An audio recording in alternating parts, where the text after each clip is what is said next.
Oh wait, I already set that up. Yeah, you had me set up the audios for both of them.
Good afternoon, ladies and gentlemen, and welcome to Portsmouth Abbey Ravens football. This is Portsmouth Abbey Ravens football on the Beacon online. The Ravens are getting ready to take on the Hamden Hornets live here on a Friday afternoon at Portsmouth, Rhode Island.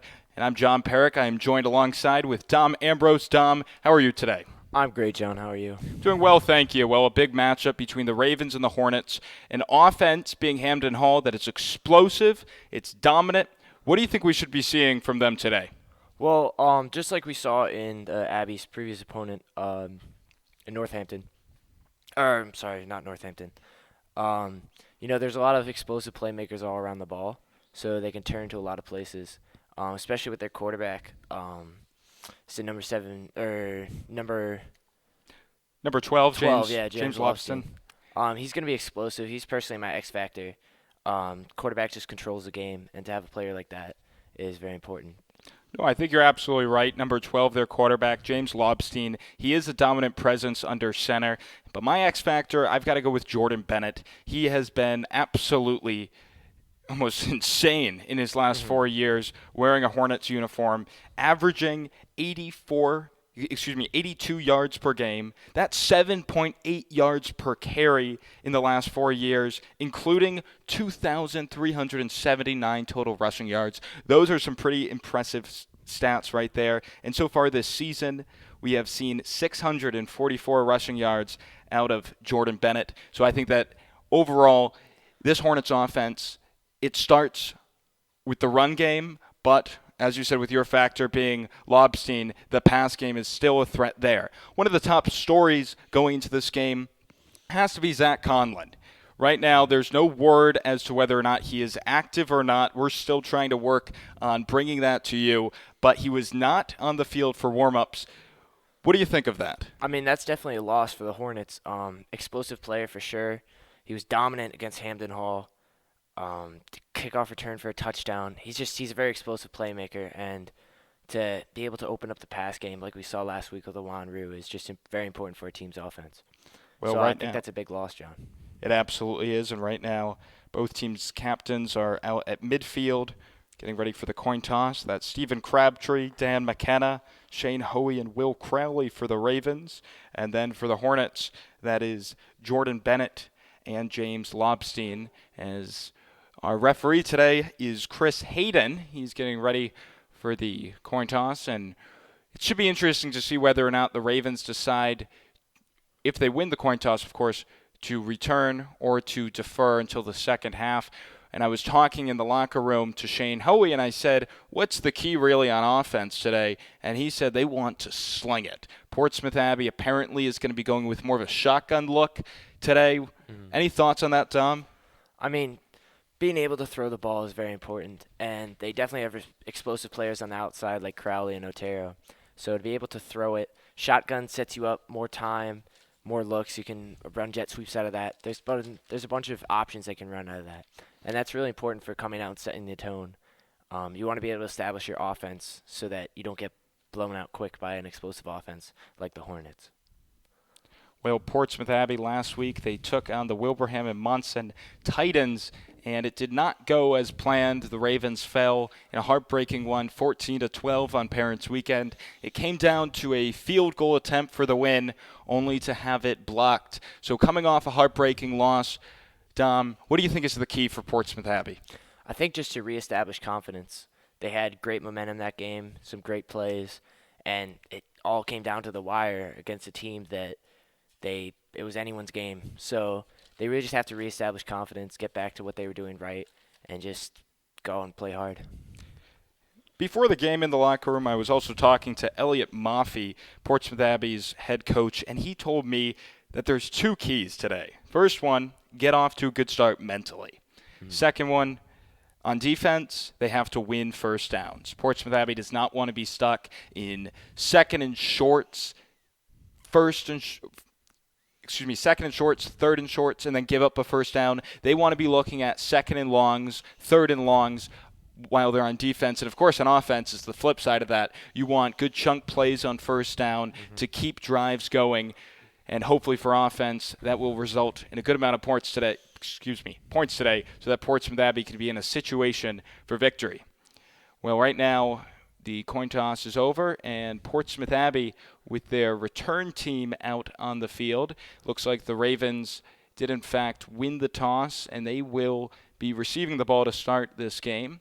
Last week it was the Ravens who kicked off the opening kickoff, so a little bit of a change in decision making for Elliot Maffey's special teams today. And, I mean, last week the special teams was very prominent. Fumble recovery, great plays down the stretch, and it was heartbreaking to see it all come down to that field goal miss. Well, Gino Salvatore is the kicker for the Hornets. He's getting ready to boot it, and let's do it. It's Friday afternoon football here live from Portsmouth, Rhode Island. To return it is Crowley. Crowley brought down right away as it appeared, right as he picked up the football. With a knee on the ground, a Hornet was able to touch him, and Portsmouth Abbey will start their drive from the 31-yard line. Interesting to see if they go straight to that shotgun set on first down. Definitely should be interesting. We haven't seen them run out of the shotgun yet this season, but last week we saw a lot, especially in the second half, a lot of passing, and there's no better way to pass the ball than out of the shotgun. Well, Hoey is under center here for the first play of the game, and it's going to be a handoff to the left to Otero. He's met right away. Give him about 2 yards or so, and it's second down. Tough stand by the defensive line there, really shutting down the inside gaps and just keeping that play to minimal yardage.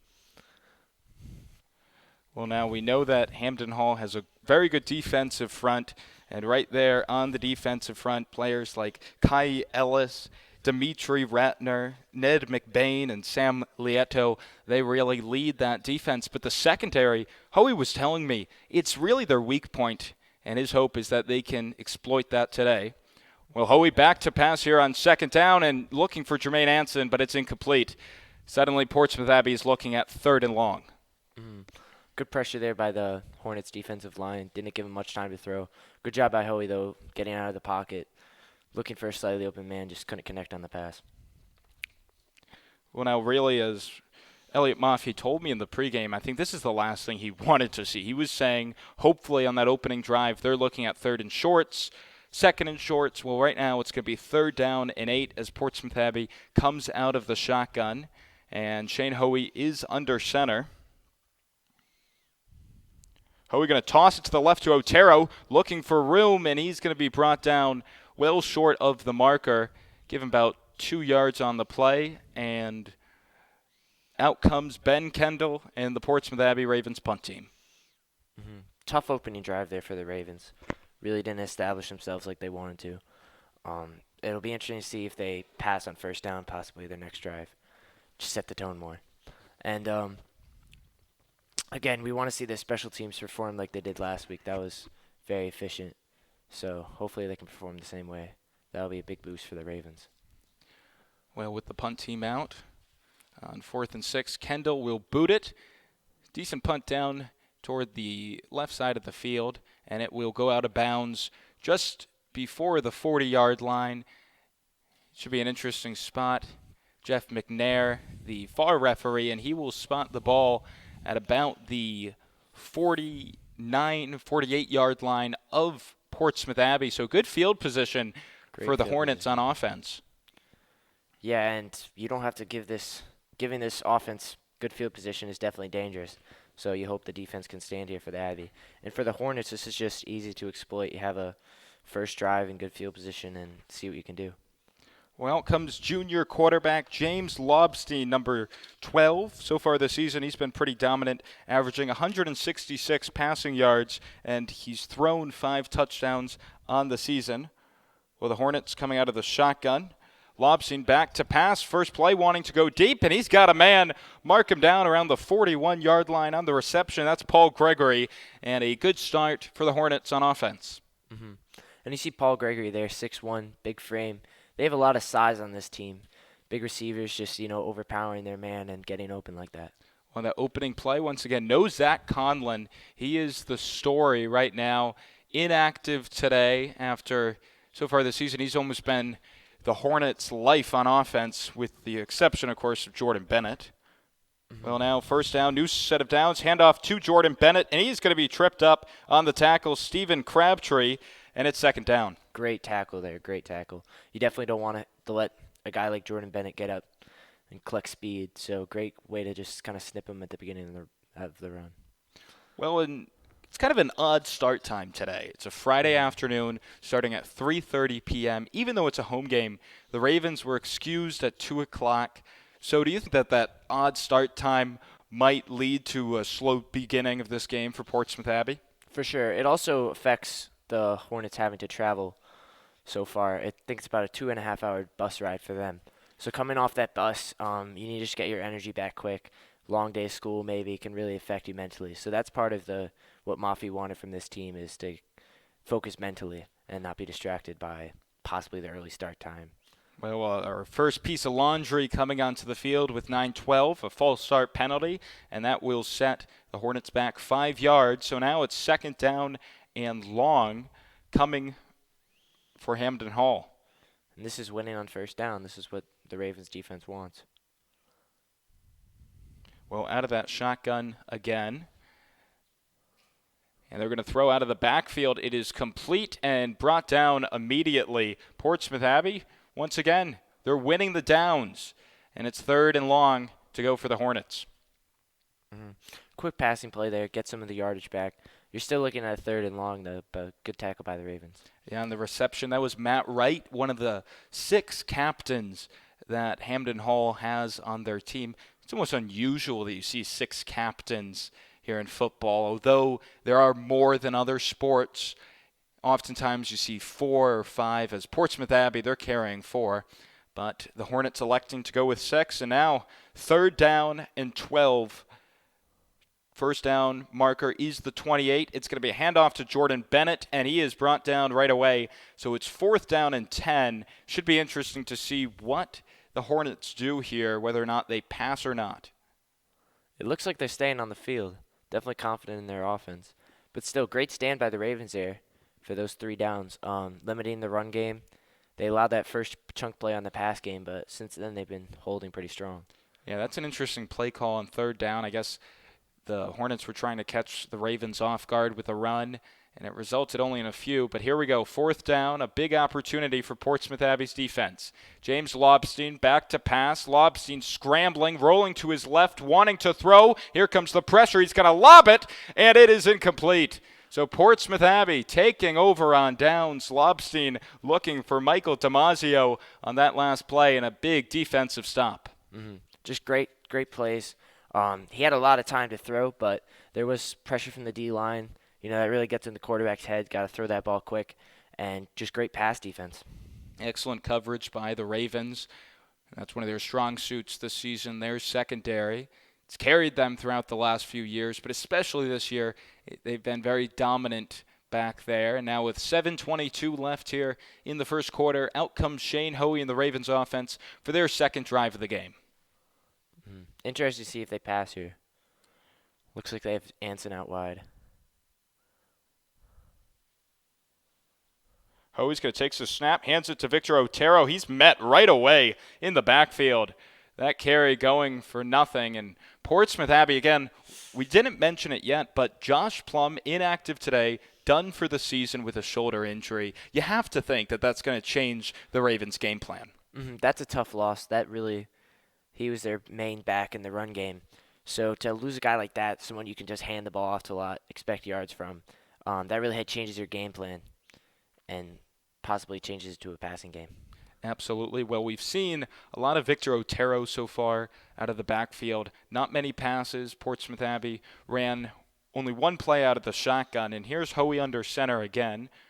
Hoey back to pass here. Going to throw to the left. He's got a man. It's Will Crowley. And Crowley going to be brought down right around the first down marker. That's what you want from the passing game. Quick completions. Get your man out in space. Let him make a move and pick up the first down. So Portsmouth Abbey will face a new set of downs here. Their first down of the game on offense, and no surprise that it's coming out of the pass. Yeah, I mean, that's winning the first down battle right there. Solid yardage.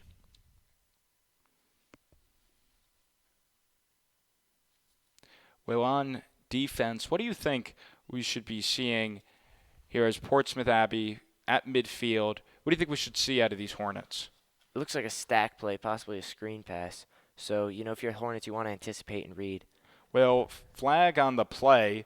Handoff went to Stephen Crabtree on a fullback dive. And this will be an encroachment on the Hornets, and Portsmouth Abbey will be able to move their ball up 5 yards. Mm-hmm.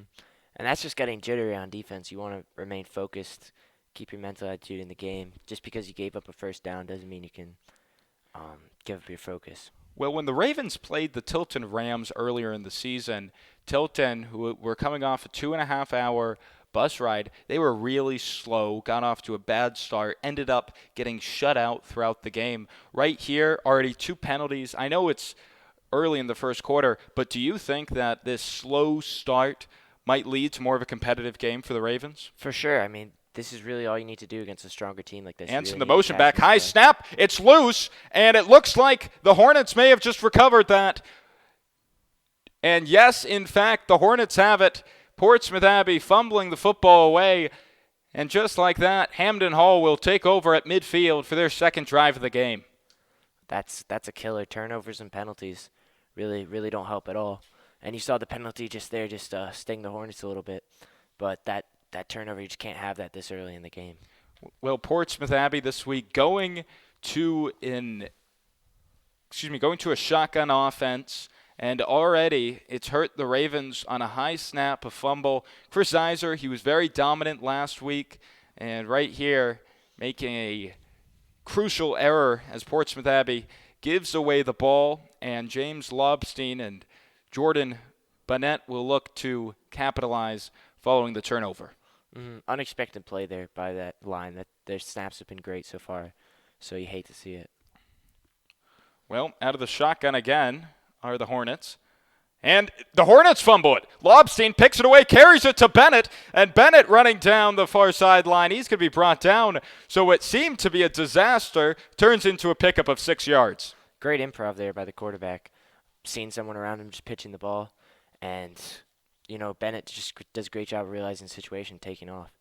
And I think that's a testament of the player that Jordan Bennett really is.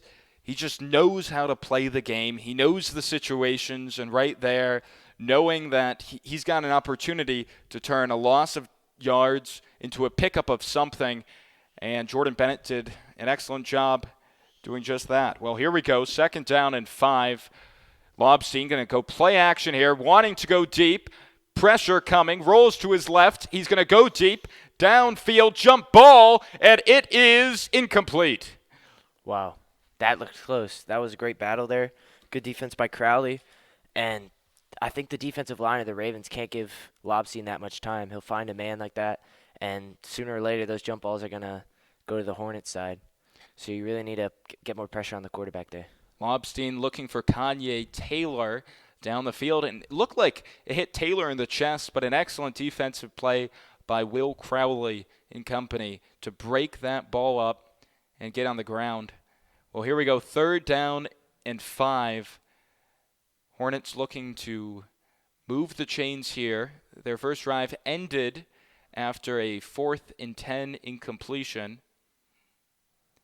Now Lobstein trying to communicate with his coach on the sideline. Well, here we go, 3rd and 5. Back to pass again. Pressure coming in Lobstein's face. He's trying to scramble, going to throw it, and passes intercepted. Were the feet in bounds is the question, with a late flag coming out. Great play there. Great pass coverage again. That's their strong suit. Interesting to see what the flag will be. If it's on the Ravens, that's really a killer on third and about 7. That's exactly what they want to break up the pass. And it looks like the penalty's on the Hornets, though. Well, the pass ruled not in a completion on the interception, as Crowley was pushed out of bounds before he could get the feet down. And now another 4th down for Hamden Hall. And now we saw them pass on 4th down on their previous drive. That led to an incompletion, led to a turnover on downs. Here, Jordan Bennett, he's already made multiple plays. Would you go to the ground? Would you even risk that? I mean, when you average 7.9 yards a carry, there's always the option to go to the ground here. But I think they're going to try to pass, take the more typical option on this type of situation. Well, Bennett, he's the lone back. Lobstein's going to pass, rolls to his right, and he's got a man for first down yardage. So just like that, the Hornets will move the chains and continue this second drive. And a little toe tap there, good catch, good awareness at the sidelines right next to you, and good completion on fourth down. Risky play there, but, they executed well. Great execution. Well, the chains move as there are now under 4 minutes remaining in this opening quarter. Hamden Hall trying to get on the board first. This drive all started at midfield after a botched snap that led to a turnover. Handoff goes to Jordan Bennett, and Bennett picks up a few. Mark him down at the 45. The 35, and now it's second down. Good wrap up there by Jermaine Anson in the backfield, stopping him before he can get momentum, and then, a bunch of other Ravens jerseys just swarmed to the ball. Well, that was Nate Braden on the tackle, and during the pregame, I asked Braden, what's the key on defense? And his response, well, it's all about pressure. Well, we've seen pressure so far by the Ravens today.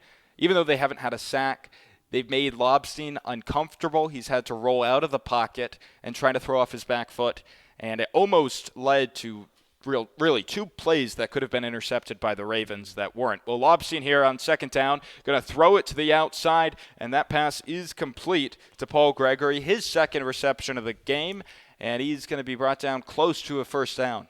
And you see a trend here on the Lobstein passes. The passes he gets out faster, shorter routes tend to be complete more often than times where he has to roll out. So really you just want to eliminate the quick routes like that if you're the Ravens defense. Make them roll out, take longer time, and hope for the incompletion. Well, Lobstein marked just short of the first down yardage. So now it's 3rd and 1 with Jordan Bennett in the backfield. Hornets elect to pass, and it's going to be caught to Gregory. Gregory brought down, but not before picking up a first down, and the chains will move. And if that play works for you, you can just keep running it.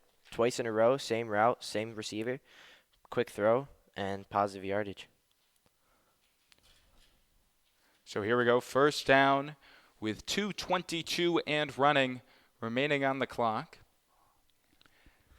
Now, on this drive, it's weird to see the Hornets not going to the run game more, especially on first down. They're really relying on their passing game in Lobstein. No, it's actually very interesting. You're talking about a running back this year who's averaging 107 yards per carry, and he's going to get the carry here, but he's brought down right away. Portsmouth Abbey all over that outside carry.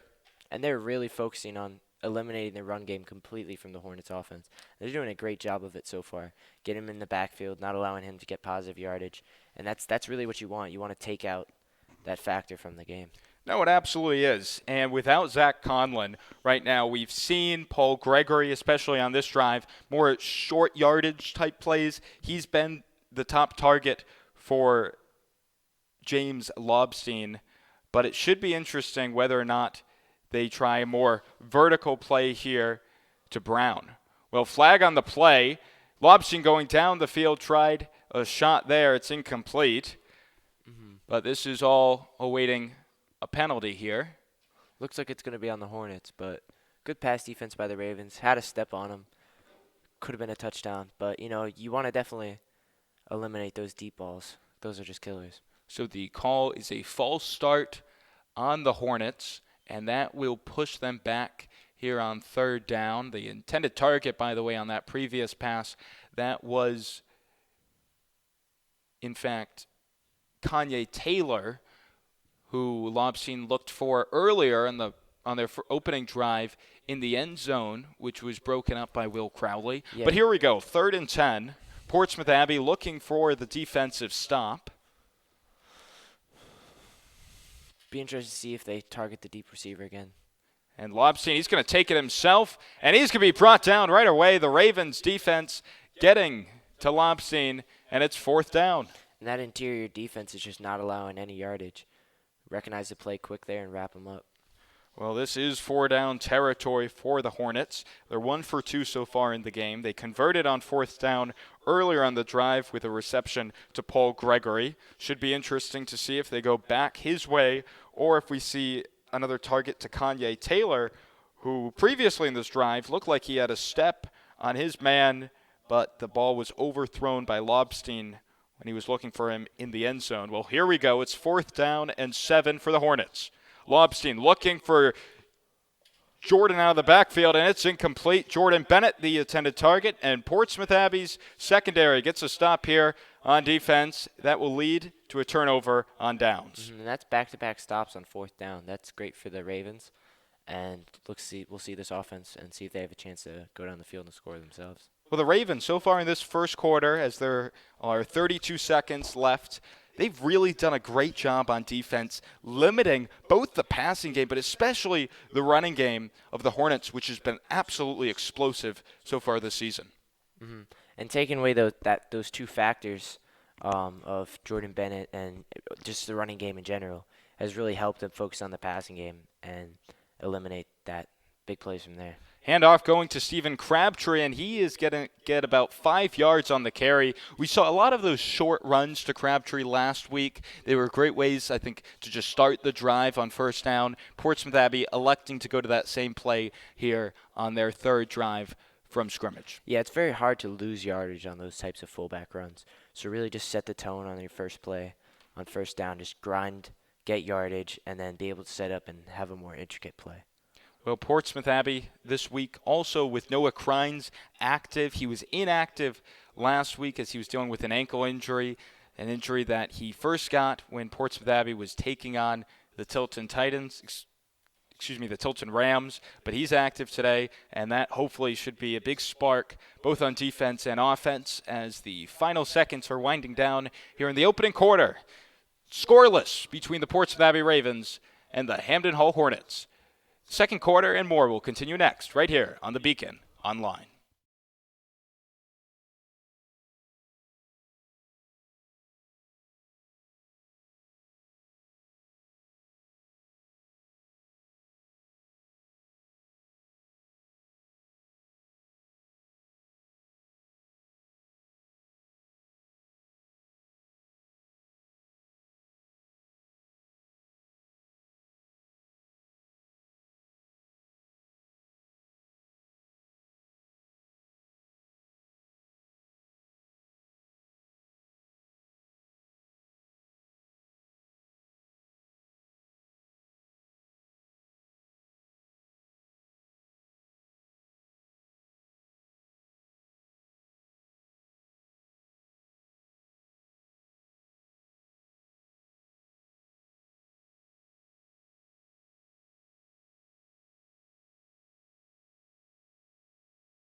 And welcome back here to Portsmouth, Rhode Island. Ravens ready for the first play of the second quarter. Handoff to Victor Otero. He's met right away, and it appears to be a loss on the play.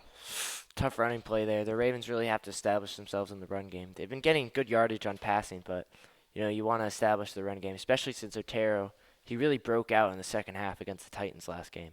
He certainly did, and Portsmouth Abbey used him both out of the backfield, especially as a receiver. Otero with 2 crucial catches in those final minutes against the Titans. Unfortunately, it was just not enough to get the victory, but Portsmouth Abbey, as Elliot Maffey told me today, as Shane Hoey told me today, they have moved on, and they are looking for an explosive performance all around. And so far, I wouldn't say that they've been explosive, but they've been able to limit the Hornets, and now they've got an opportunity to go ahead early.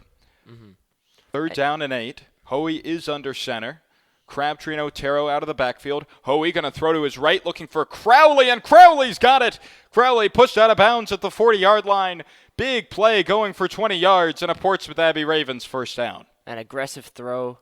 That's really slinging it. That's what Hoey wanted, and that's what you got it right there. Throw into your man Crowley on the outside.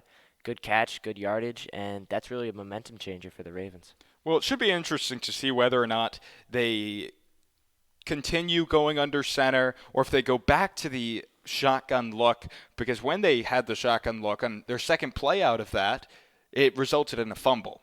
So it should be an interesting thing to watch in this second quarter. Well, here we go. New set of downs for Portsmouth Abbey. Handoff going to go to Otero, and he's met again. Victor Otero just not able to find any room to run, and that goes for a loss of 3 and second down. And both teams' defenses are really just equalizing the run game.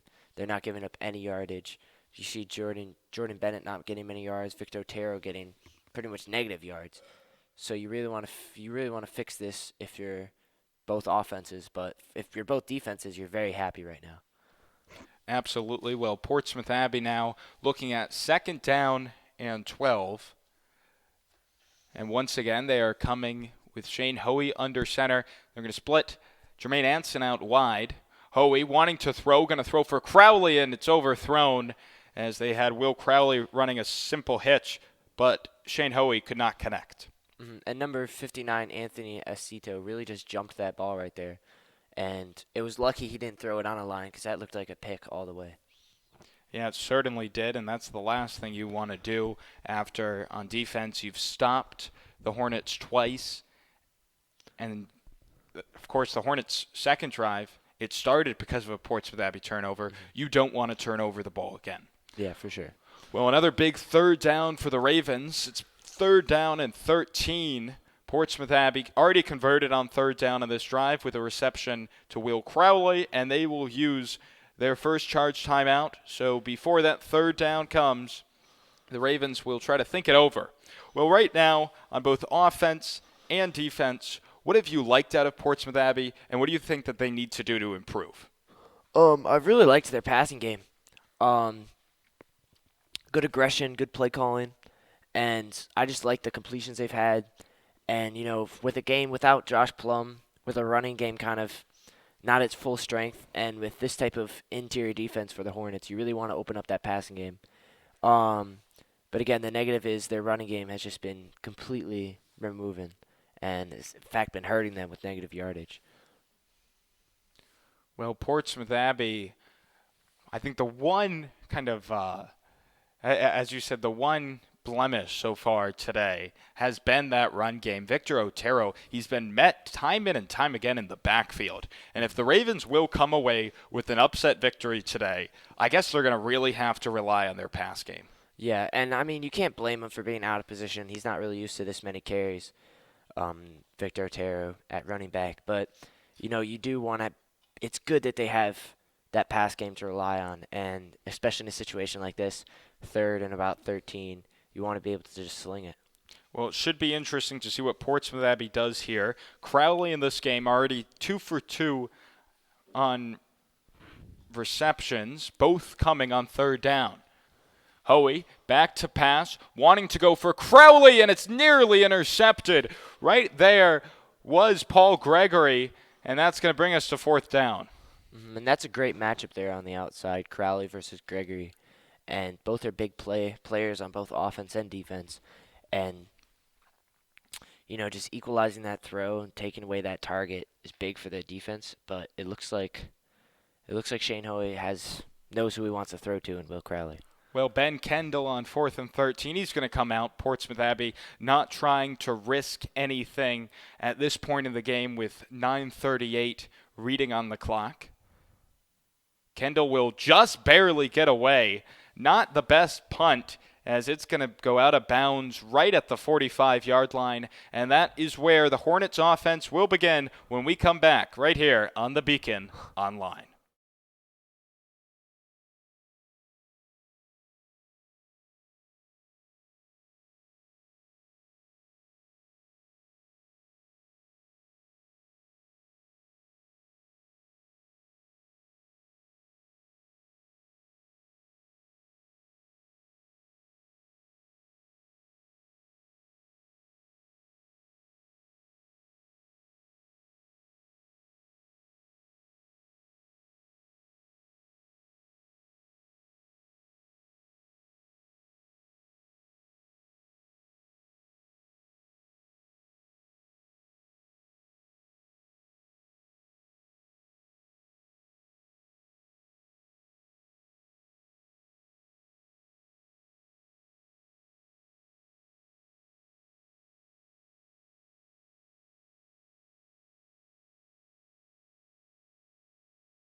Well, right now, during the break, an unfortunate sight.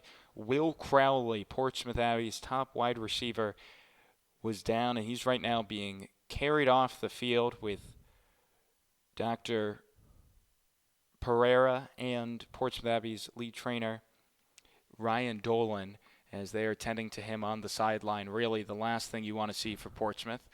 First play goes to Jordan Bennett, and he will get about a yard or so. But going back to the injury, of all the players on this team, Will Crowley, he's really made a presence, and I think him and Victor Otero, Shane Hoey, really the leaders on offense. It's the last thing you really want to see is for him to go down, and it's heartbreaking, I must say. Especially seeing the impact he was already having on this game, both defensively and offensively. They were really relying on him. He's a captain, so to have someone go down like that, even on a team riddled with injuries already, is really just sad to see.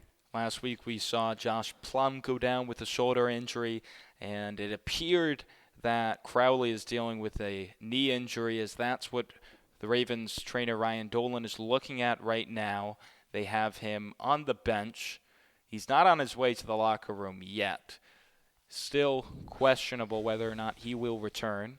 Well, here we go. First down and 10 to go. Handoff going to the fullback, and Portsmouth Abbey getting right to the ball carrier, and they think that they have the football.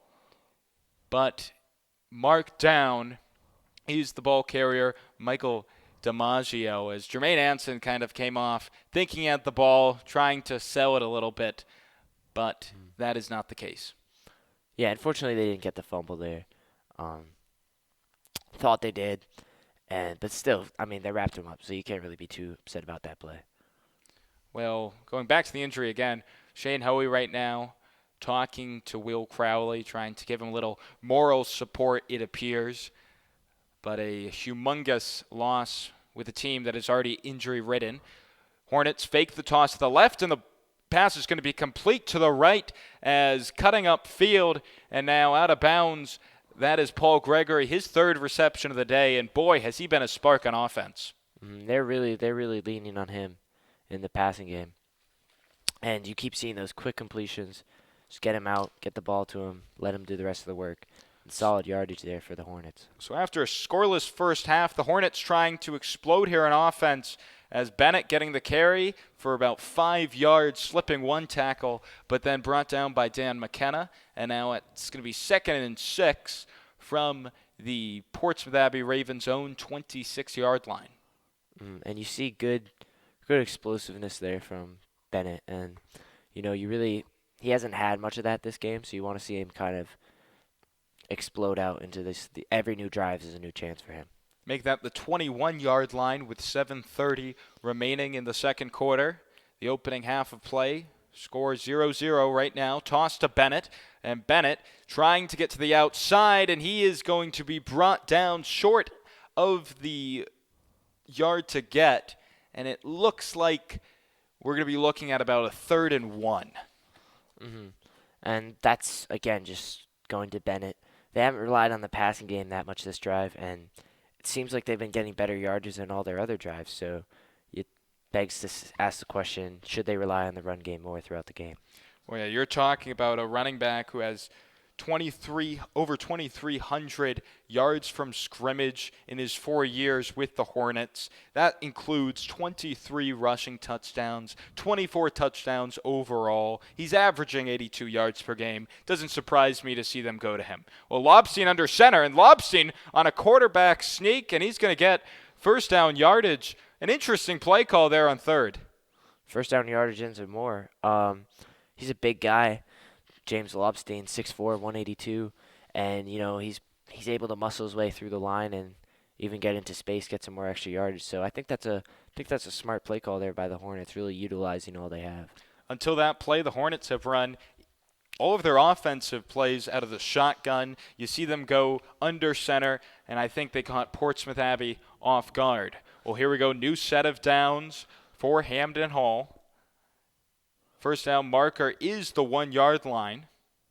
Lobstein going to throw to the outside to Gregory. Gregory slipping one tackle, then brought down at the 5-yard line.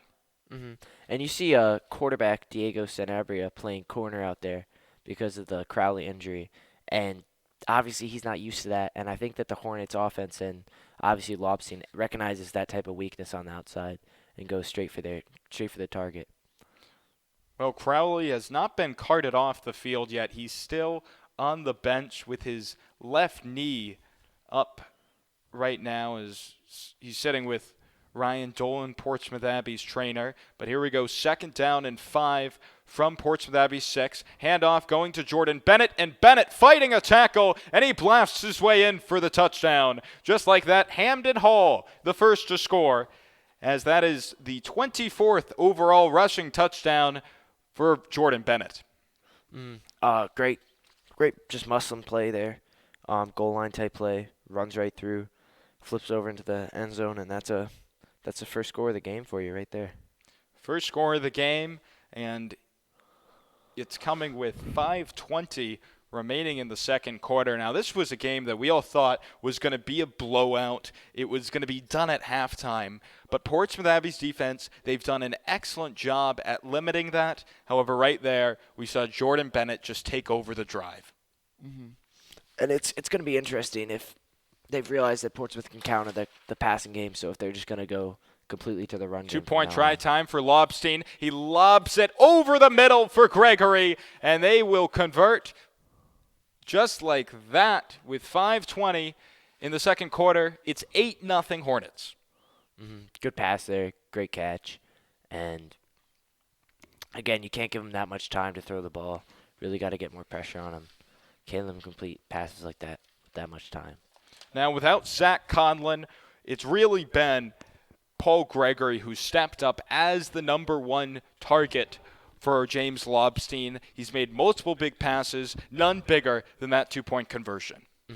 Now, in this middle of this game right here, we see Will Crowley out with an injury. We want to see if someone on the Ravens can do that type of stepping up and step into that explosive role on offense, because the Ravens offense seems to need someone like that to stand out.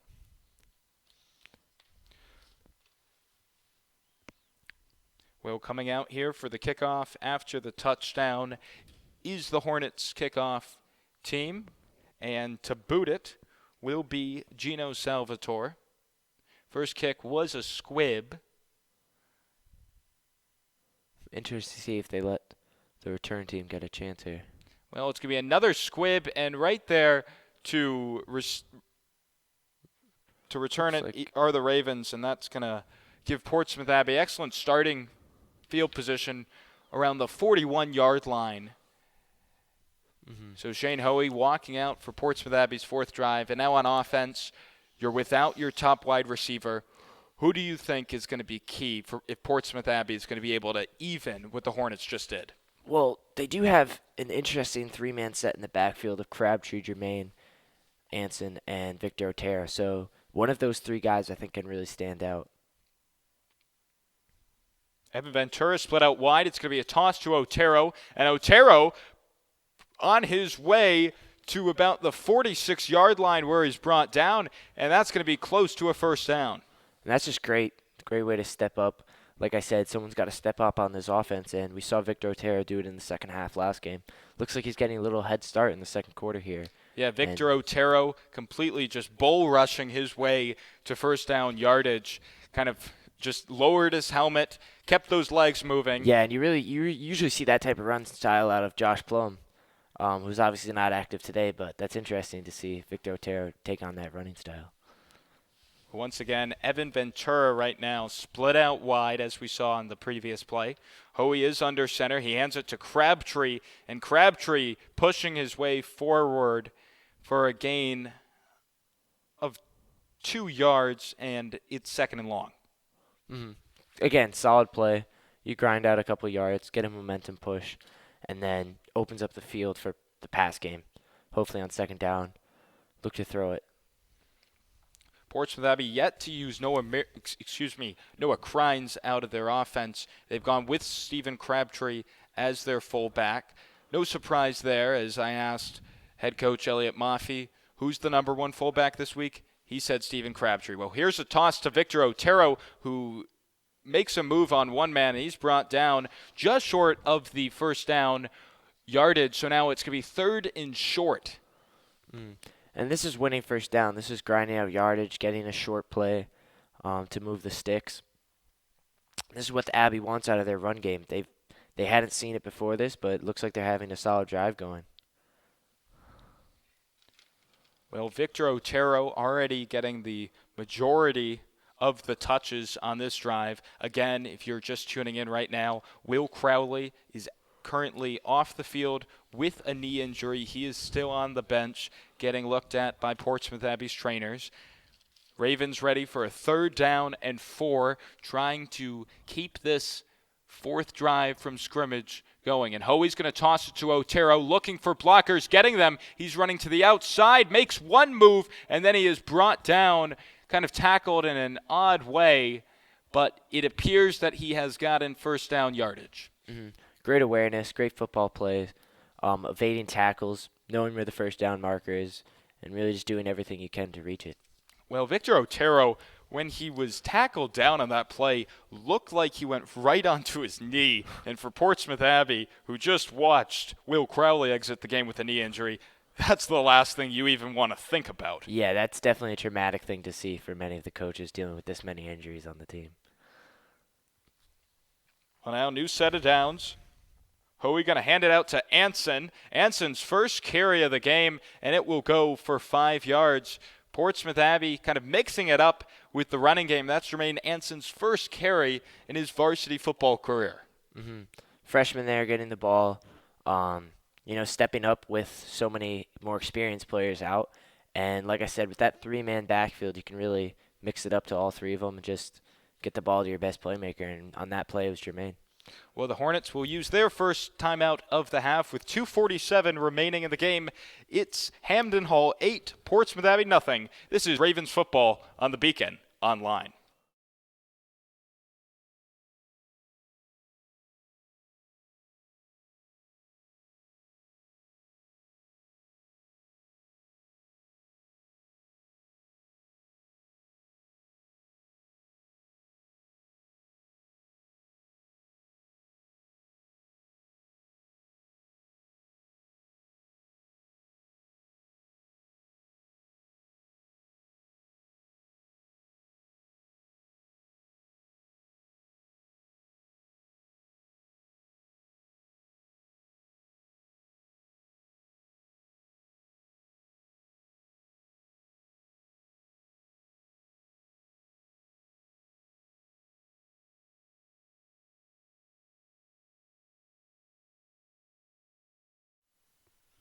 Well, we are back here in Portsmouth, Rhode Island. Ravens ready for a 2nd and 5 from the 30-yard line.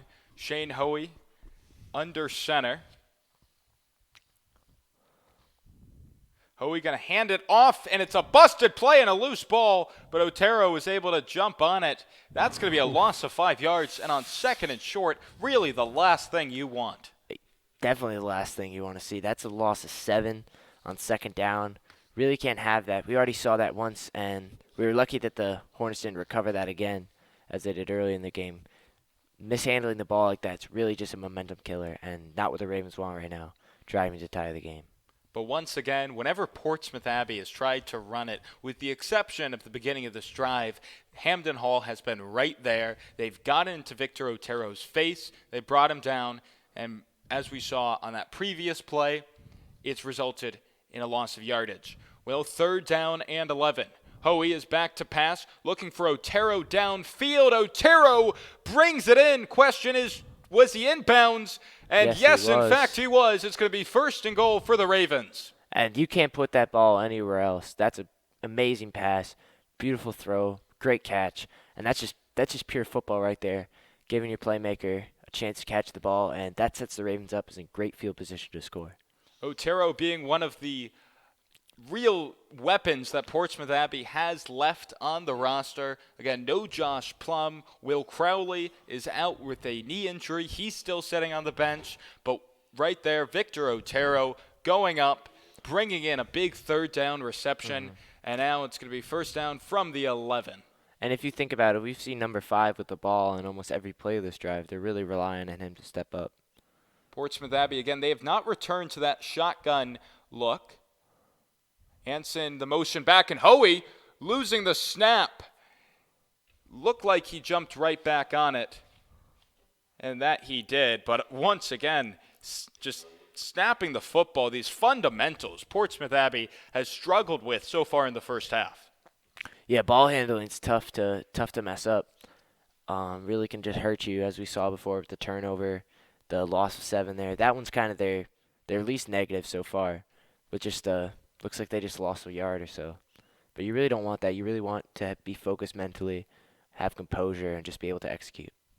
Portsmouth Abbey with the ball on the 11-yard line as the final minute of this first half is winding down. Portsmouth Abbey trying to score. Hoey rolling to his right, lobs it up complete to Anson, and Anson brought down just short of the goal line. That's going to be close to a first down, though. Great, good play there, getting more yardage, explosive, and we see Anson again getting more touches this game, really stepping up where there's a lack of offensive firepower. Anson, Mark, just 2 yards short of the line to get. However, keep in mind that line to get is the 1-yard line. So really, this is equivalent, I would say, to 3rd and goal. But they do have an option to extend the drive as there's exactly 1 minute remaining in the opening half of play between Portsmouth Abbey and Hamden Hall. Hamden Hall leading 8-0. Ravens trying to answer right back here. Handoff going to Otero, and he's met right away. Question is, did he get enough for a first down? Doesn't look like it. Again, that interior defense being strong, not giving up extra yards, and they're going to have to hurry up and make a decision here with time winding down in the quarter. Well, the clock is winding down, under 40 seconds. Portsmouth Abbey, they have 2 timeouts left, and it appears that the Ravens will use that second timeout. Elliot Maffey making the call with 37 seconds on the clock and a humongous 4th down and short coming up.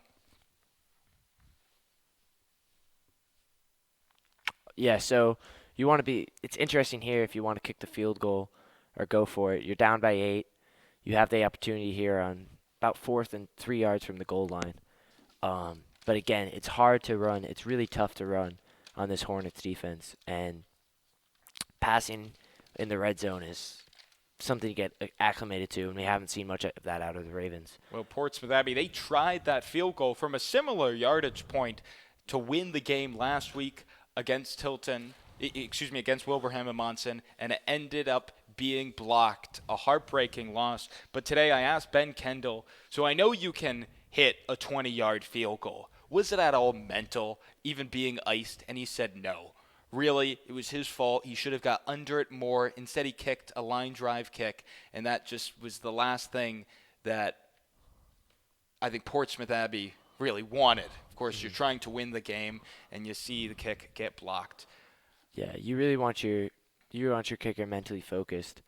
But always good by the kicker to accept responsibility for himself. But really just there's so many things that could go wrong on a kick, and to see it be missed is really unexpected. Well, Ben Kendall is not coming out right now. Portsmouth Abbey electing to go for it on 4th and goal, trying to even the score with halftime looming. This is, without question, Portsmouth Abbey's biggest play offensively, and the Ravens will now use their final charge timeout. So Portsmouth Abbey wanting to talk over it a little bit more. Interesting to see them use back-to-back timeouts before even snapping a football. Yeah, well, it's really just all or nothing right here. 37 seconds left, 4th down on the goal line. This is really this play means everything. So you don't usually see back-to-back timeouts, but definitely smart by the coaches to really think this one over and make sure they execute properly.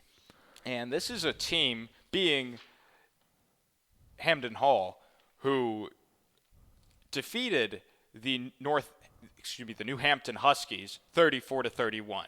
A team that absolutely picked apart the Portsmouth Abbey Ravens. And here we are. It's an 8-0 game. Portsmouth Abbey's looking at 4th and goal from the 3-yard line. Portsmouth Abbey's really been able to compete. Mm-hmm. Good to see the Ravens step up here, and they're really they're grinding, and they want to be able to compete with a team even with more firepower and more depth than they have. Well, 4th down and goal. Here comes Shane Hoey. Anson in the backfield. Hoey back to pass, rolling to his right. He wants to take it himself, and he's met right away. So Portsmouth Abbey failing to convert, and the Hornets stop Portsmouth Abbey. Really a backbreaker. Yeah, you saw Hoey kind of delay there on his run. I feel like if he had just taken it and just committed faster, could have really gotten the touchdown there. But tough to see him get stopped on 4th down. Looked like the Hornets had great pass coverage. So. Well, here's the question. Where's the spot? That's what the referees are talking, because remember, it was not 4th and goal. It was 4th down and 2 from the 1. So did Shane Hoey get first down yardage? Well, right now, the referees are talking it over. Jeff Hamden, the lead referee. Should be interesting to see whether or not he's down at the 1, because Portsmouth Abbey, they just use back-to-back timeouts. They can't stop this clock if he is. Mm-hmm.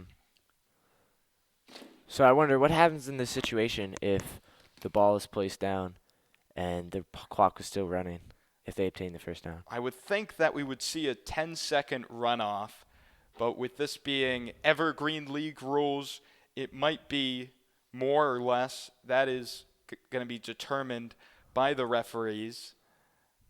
Interesting to see here. Again, a long conversation by the Zebras, so to call them, as they are going to be determining the spot in the next few seconds. And if, in fact, Hoey did get first down yardage, you have to pass here, right? Because if you don't get it on the run, then it's halftime. There's no other option for you for timeouts. You really just have to score here. Going through the air will get you more plays to score. So it's really up to Hoey to run it out here. And it looks like they got the first down. Yes, in fact, Chris Hayden telling everyone that Portsmouth Abbey got the first down. Shane Hoey with a big play. It looked like he was stopped just short, but the chains will move. And now Elliot Maffey's got his hands up. Even though it appeared he said first down, right? Because Maffey's having a little discussion right now with Jeff Caden. Interesting to see what the conversation is.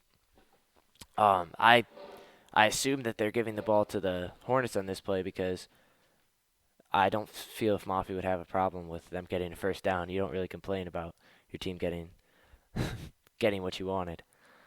Yeah, this is interesting. I think it might be over whether or not there's going to be a runoff. And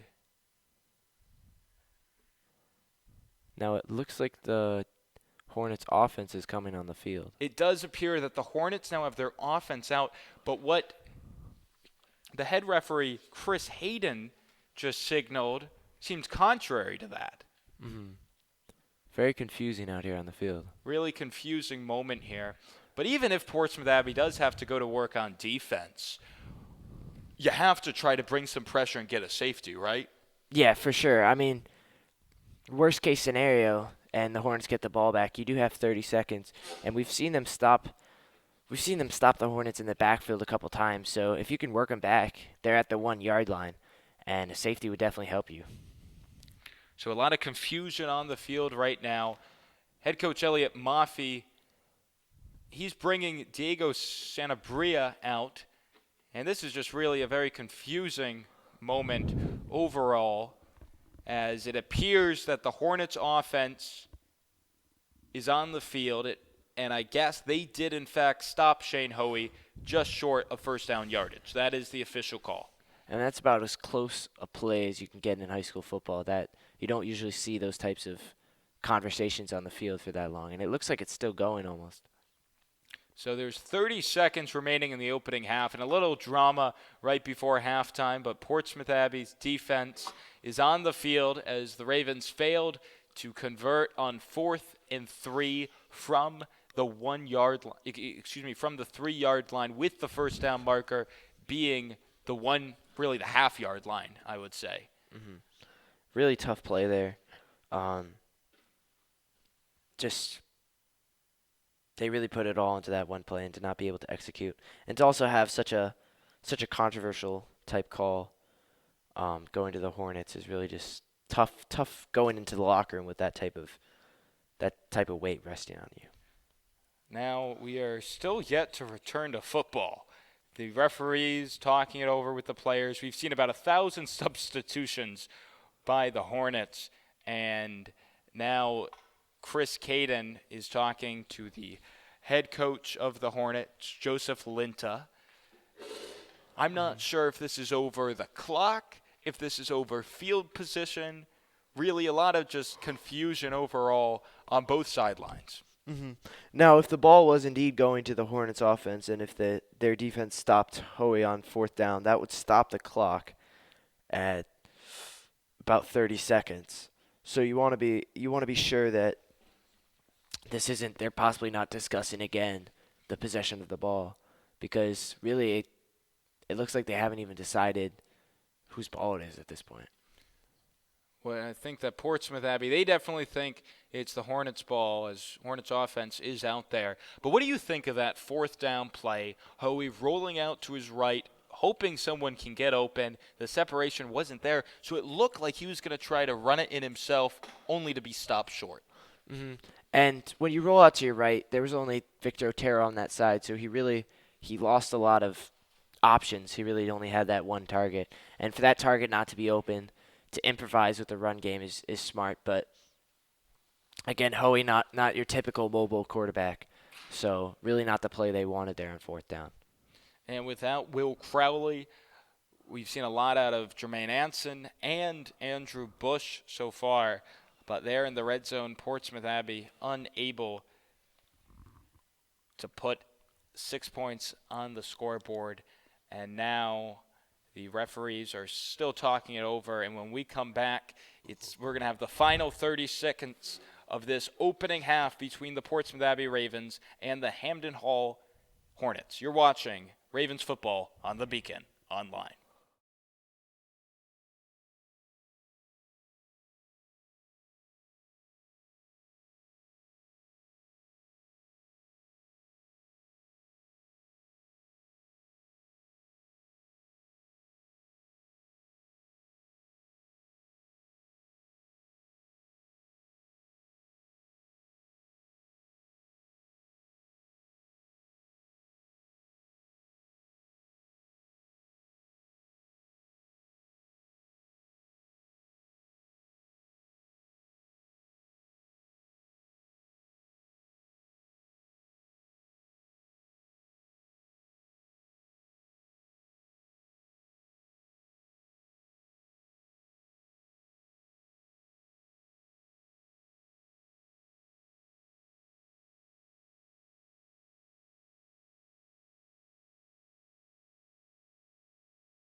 Well, the Hornets offense is out there, and it looked like they were about to knee it. But if you knee it here from this, No, you from can't the knee it in this half-yard situation. That's just giving away free points to the defense. Exactly. And in a game where you lead by 8, Portsmouth Abbey scores a touchdown, they don't have to go for 2. Well, they're going to try a quarterback sneak, as keeping it there on the carry was James Lobstein. And he got out to the half-yard line at least, as the final seconds of this first half are winding down with the Hornets leading 8-0 in a game where we thought it was going to be over by the half. But Portsmouth Abbey really shocking everyone by competing their butts off really right now. Yeah. I mean, great to see a competitive game in what we thought really wouldn't be competitive at all. So at halftime, 8-0 Hornets, and we will be back for more after halftime with the third quarter. Portsmouth Abbey trying to come away with their second victory of the season, while the Hornets are trying to continue their current 3-game win streak. This is Portsmouth Abbey Ravens football on the Beacon Online.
And welcome back here to Portsmouth, Rhode Island, as the Ravens are getting ready for the third quarter of play, trailing 8-0 to the Hamden Hall Hornets. Well, there was a lot of almost dead air and mix-up right before halftime, but we have now solved exactly what was happening. First off, on the fourth down play, there was a unsportsmanlike conduct targeting penalty on Hamden Hall. That was on number 17, Jordan Bennett. He has been ejected from the game. And then after that, there was a unsportsmanlike conduct penalty for taunting, also on Hamden Hall.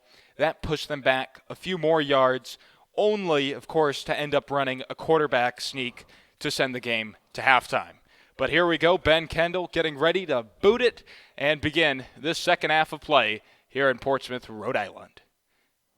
Kendall will kick it right down the middle of the field. Good kick as it will go down around the 6-yard line. Brown to return it. Brown cutting upfield. Brown getting blockers. He's got a man to beat. Brown is going to be brought down around the 44-yard line. Big return there. And the Hamden Hall will start with excellent field position. Explosive start right there. And it looks like they're going to need that after just a shocking ejection on number 17, Jordan Bennett, who's obviously been a centerpiece of this offense the whole season. So losing him to such kind of like almost like a careless football play just is really hurting this Hornets offense. And we'll hope that they can turn to other offensive playmakers as the Ravens had throughout this game. Should be interesting to see who comes out of the backfield for the Hornets, as the only other player to get a carry that wasn't Bennett in this game was Michael DiMaggio, their fullback, who had 2 carries. Yeah, so you can obviously lean on him. They also have Kanye Taylor, who's listed as a running back, has been playing more of a receiver for them with the absence of some of their other receiving threats. So it'll be interesting to see who they lean on here. But holding call looks like on the return, and they'll work back to about the 15-yard line. Opening play, it's going to be a toss to the right. Cutting up field is the Hornets back, and he's going to be brought down around the 30-yard line. And those pitch plays are really fooling the defense. Looks like the quarterback is going to take it, crash down the linebackers on him, and then pitches quick outside, bursts up the field, and that's an outside play for great yardage. And on the carry is freshman Chris Reeder. He's listed as number 24, but I got clarified at halftime he has moved to number 1. There was some jersey malfunction coming into today. So he is the featured back for the Hornets. And now out of the shotgun with a new set of downs, trying to capitalize once again on their opening drive from scrimmage. Back to pass and throwing out to the left. That pass is complete to Paul Gregory. He's brought down after getting about 4 yards or so. And another target to Paul Gregory. He's really being their go-to guy on the receiving game. And it's interesting to see if they'll lean more on the passing and receiving game after the loss of their bell cow back in Bennett.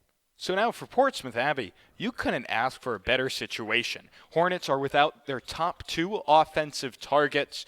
There's no Zach Conlon. He was inactive today. And now, no Jordan Bennett. This is really a golden opportunity for Portsmouth, Abbey, as a flag will come in here on second down. And it appears to be a false start against the Hornets. So move it back 5 yards before we play second down. And we talk about focus and getting over that mental hump at the beginning of the game. And for the Hornets here, they've just been racking up the penalties. A lot of offsides, false starts, even that unsportsmanlike conduct. And that's really what you don't want to see out of a football team. That's just lazy, unfocused plays that hurt you in the long run. Well, the Ravens, for the second consecutive week, shut out in the first half of play. But last week, they got off to a really hot start with Victor Otero, especially on offense. Well, here's a toss to the right, and that's Chris Reeder really making his way back to the line of scrimmage. Maybe got 1 positive yard, but nonetheless, it's third down. And again, he seems like more of an outside pitch guy. Meanwhile, Bennett was more of a physical inside runner. So definitely a change of pace here. You see kind of the difference between Plum and Otero as they had in the Ravens' previous game versus Wilbraham Monson. kind of what the Hornets seem to be relying on now. And both teams now are going to have to overcome loss on offense. So now 3rd down and 11 for the Hornets. And a few guys to watch out here. Paul Gregory or either Corey Walters, who's in the game, number 11, and he's yet to get a target. He was a big part of their victory last week. Well, here we go. It's going to be a pass to Readers in the backfield, and he is brought down 5 yards short of a 4th down. And that right now is exactly what Portsmouth Abbey needed on this opening drive of the second half. You forced the Hornets into 4th down, an offense that is yet to punt today. Mm-hmm. So you already know they're going to go for it. They're definitely aggressive like that, but you definitely want to stop them from keep them as far away from the down marker as you can. Looking about 4th and 5 here, pretty substantial yardage to gain on such a pressure-filled situation. Well, no surprise here. James Lobstein coming out. So far today, the Ravens have stopped the Hornets twice on 4th down, while the Hornets did convert a lone 1 first down play with a reception by Paul Gregory. Should be interesting to see whether or not Lobstein targets him on 4th. Instead, they're going to go to the run game, and it's Readers, and he's going to be short, getting only to the line of scrimmage. Portsmouth Abbey will take over on downs from the 35-yard line. And that's great field position for the Ravens. Great stop. And you see their sideline just blowing up after that play. They love it. They're enthusiastic, and they really have something to play for now. When unsportsmanlike conducts, targeting, taunting, when that sort of stuff pops out, it really just puts a certain level of energy into the game. And, everyone wants to compete now. It's fired up. It sure does. And I mentioned it during the pregame. I'll say it again. The Ravens really are showing a lot of energy. They have music blasting while they were stretching and warming up. When Hamden Hall was walking down to the field, they made sure to clap extra loud as the handoff goes to Stephen Crabtree for a gain of 2 yards on 1st down. But going back to this energy we're seeing out of the Ravens, yes, they're humongous underdogs. They know that. Shane Hoey even told me, I don't care that Hamden Hall is supposed to blow us out. Let's go out there and let's, and I quote, shock the world. Well, right now, Portsmouth Abbey with 8 minutes left in the 3rd quarter, trying to even the score at 8 aside. Big words there by Hoey. Big words. Good drive, though. And Mr. Shock the World, he's under center right now, and he lost the snap. Question is, did he recover? Second botched snap of the game by Portsmouth Abbey, and yes, Shane Hoey was able to jump on it. Right now, there's got to be something wrong with Chris Zeiser and Shane Hoey and just their communication. Mm-hmm. And you always think about mesh. It's really important in the quarterback, running back, and center position. You want this smooth transition from snap, catch, handoff, pass, everything like that. It really just sets the tone for the play. And to botch 3 snaps already throughout this game is just really stalling this offense in big play situations like this. And it certainly is, as this is a 3rd down and long. And in this game, we saw Will Crowley have 2 receptions on 3rd and long. Then Victor Otero had a big one. And I would have to expect that Otero is Hoey's intended target. Well, pressure coming to Hoey. It's a jump ball and incomplete, nearly intercepted by the Hornets. And it really looks like Crabtree wasn't expecting that pass. Tough catch to make, bobbled it. Lucky he didn't tip it too high because there's a defender flying in trying to pick that ball off too. And I think you're going to see the Ravens definitely go for this. Well, a perfect time for Hamden Hall to bring some pressure. It got to Hoey, and now 4th down. I know on 4th down earlier they ran out of the shotgun and they fumbled the ball. Since then, Portsmouth Abbey hasn't gone back to the shotgun. But here you have to give Hoey time in the pocket. Do you go back to that shotgun look? You want to make sure the mesh between you and your center is good, but you do kind of want to sit back and make sure you're relaxed in a pressure situation. Well, Hoey, he's back to pass. 4th down, pressure coming, and the Hornets will get to Shane Hoey, their first sack of the day on defense, and it will result in a turnover on downs. And Hoey looks heated after that play. Really just, he needs more time in the pocket. He barely even finished his drop, and there's about 3 white jerseys on him. You really just can't have that when you're trying to be able to give your quarterback time to pass and make a play. So a drive that started with excellent field position goes nowhere for Portsmouth Abbey. With 6:54 remaining on the third quarter, out comes James Lobstein, and this Hornets offense trying to put this game away. And just a great stand by the Hornets defense there. Well, first down. Lobstein going to keep it, wanted to pitch it, and he escapes one tackle. Now rolling to his left, wanting to throw it, and he will be pushed out of bounds, close to a first down, and what an escape by James Lobstein. That's really just improvising all the way. Escaped that Andrew Bush tackle there. That looked like a close one. And then he just ran straight past all their other tacklers and almost looked like he went out of bounds after about a 5-yard gain, but just bounced back and took it a little bit farther. It looked like Andrew Bush was about to get a humongous sack for a loss. Again, Portsmouth Abbey yet to sack James Lobstein today, but right there, he turned nothing into a big gain of 7 yards. Well, here we go, second and short.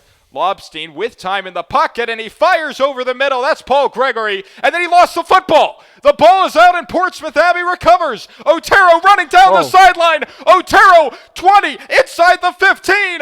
Mark him down with a flag on the play at the 11-yard line, and Portsmouth Abbey changes the tides.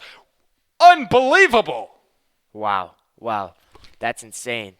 That was a great play. You can't coach that. That's really just heads-up football play. The return was amazing. And that's Victor Otero stepping up when they need him. Victor Otero, again, he's really the last playmaker Portsmouth Abbey has. And after what seemed to be a humongous reception to Paul Gregory, Otero getting the football and giving Portsmouth Abbey tremendous field position. Mm-hmm. Looks like there was a block in the back, however, so they're going to have to walk these sticks back a little bit. So they will, in fact, do that. But nonetheless, it looked like after that reception, Paul Gregory might have an opportunity to really get the field position that the Hornets need to tack on that second score and basically put this game away. But instead, Victor Otero recovering a fumble.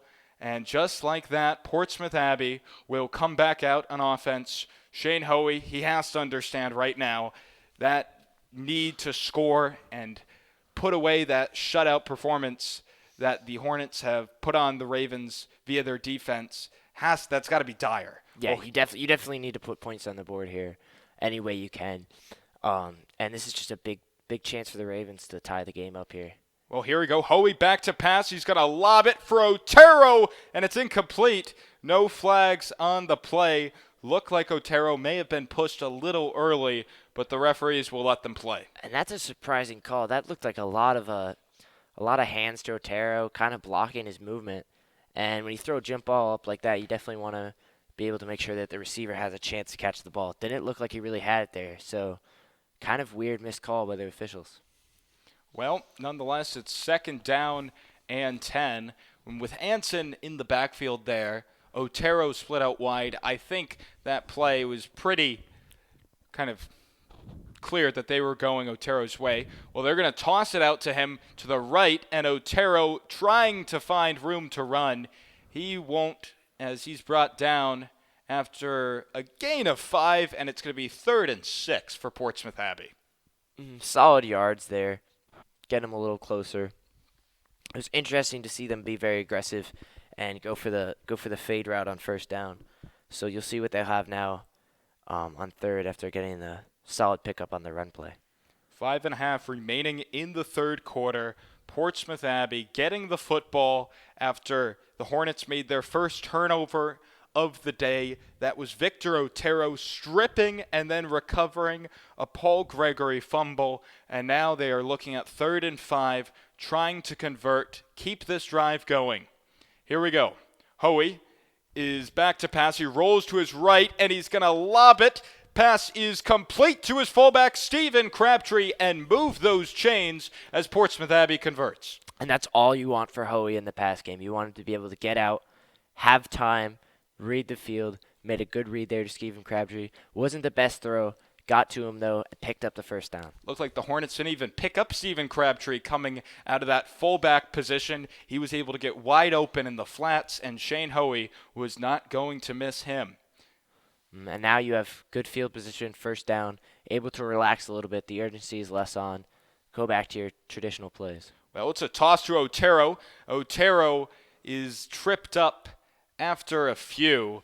And now Portsmouth Abbey started this quarter with excellent field position after a turnover on downs. And now they get that field position back after the fumble, only to have it pulled back with an illegal block in the back. But right here, this has to be the drive for Portsmouth Abbey, does it not? For sure. You definitely don't want them to repeat themselves like they did on the last few drives and kind of establishing this momentum and then having it pulled back through loss of downs, difficult plays, everything like that.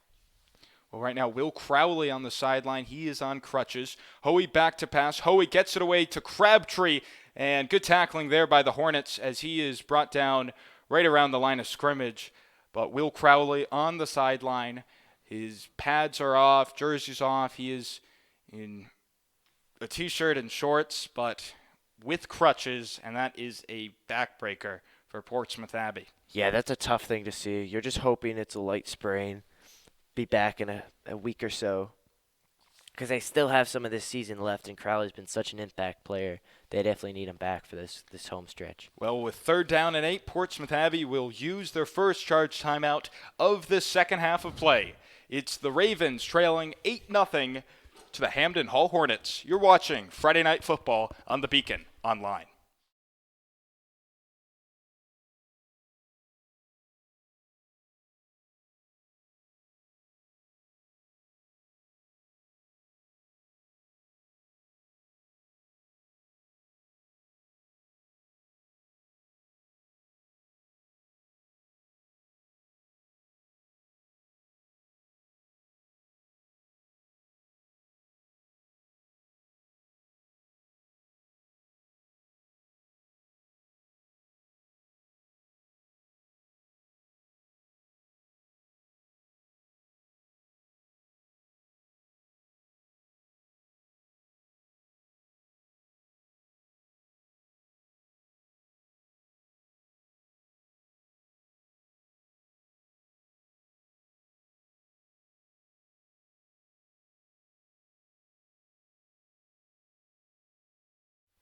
And welcome back to Portsmouth, Rhode Island, as it's a big 3rd down and 8 for the Ravens. Trying to convert here with the ball at the 17-yard line. Hoey looking for time, lobs it up, and it was nearly intercepted by the Hornets. Shane Hoey got away with one there as Elijah Light almost coming away with a crucial turnover.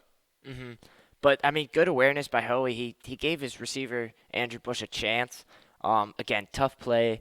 Getting rushed, throw the ball up. Lucky it wasn't picked off, but still, if you have to get a play out, don't want to get the sack, get the ball out, give someone a chance, and that could have went either way. 3:24 remaining in the 3rd quarter. Portsmouth Abbey with starting this drive with excellent field position after a big return by Victor Otero, and now they're facing 4th down and 8. This is a crucial moment for this Ravens offense. Hoey is under center. He is back to pass. He's going to throw it for Otero on the sideline. He's got it and brought down at the 1-yard line. Move those chains, Victor Otero. He continues to dominate. He's just taking over the game. Number 5 is that defensive number 1 enemy right now. And just to be able to get open on that play, tough throw, great strike by Hoey. And they're just driving right now. They have that energy. They want every yard they can get right now. Excellent route there by Victor Otero.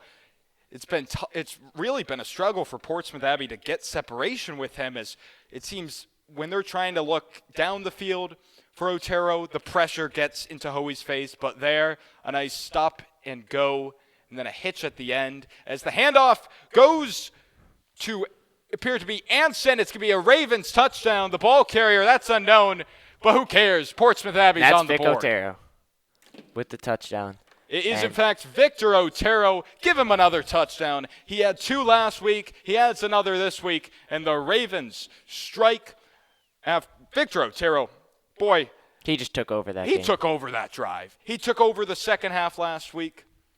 And he right now is making his name loud and clear in this 3rd quarter. An important 2-point conversion coming up, though. They really can't afford not to get the 2 points here because not much time left. This Hornets offense can go down the field. This is the first time the Ravens offense has really been able to drive efficiently. So you don't want to have to go back and score 2 points on your own.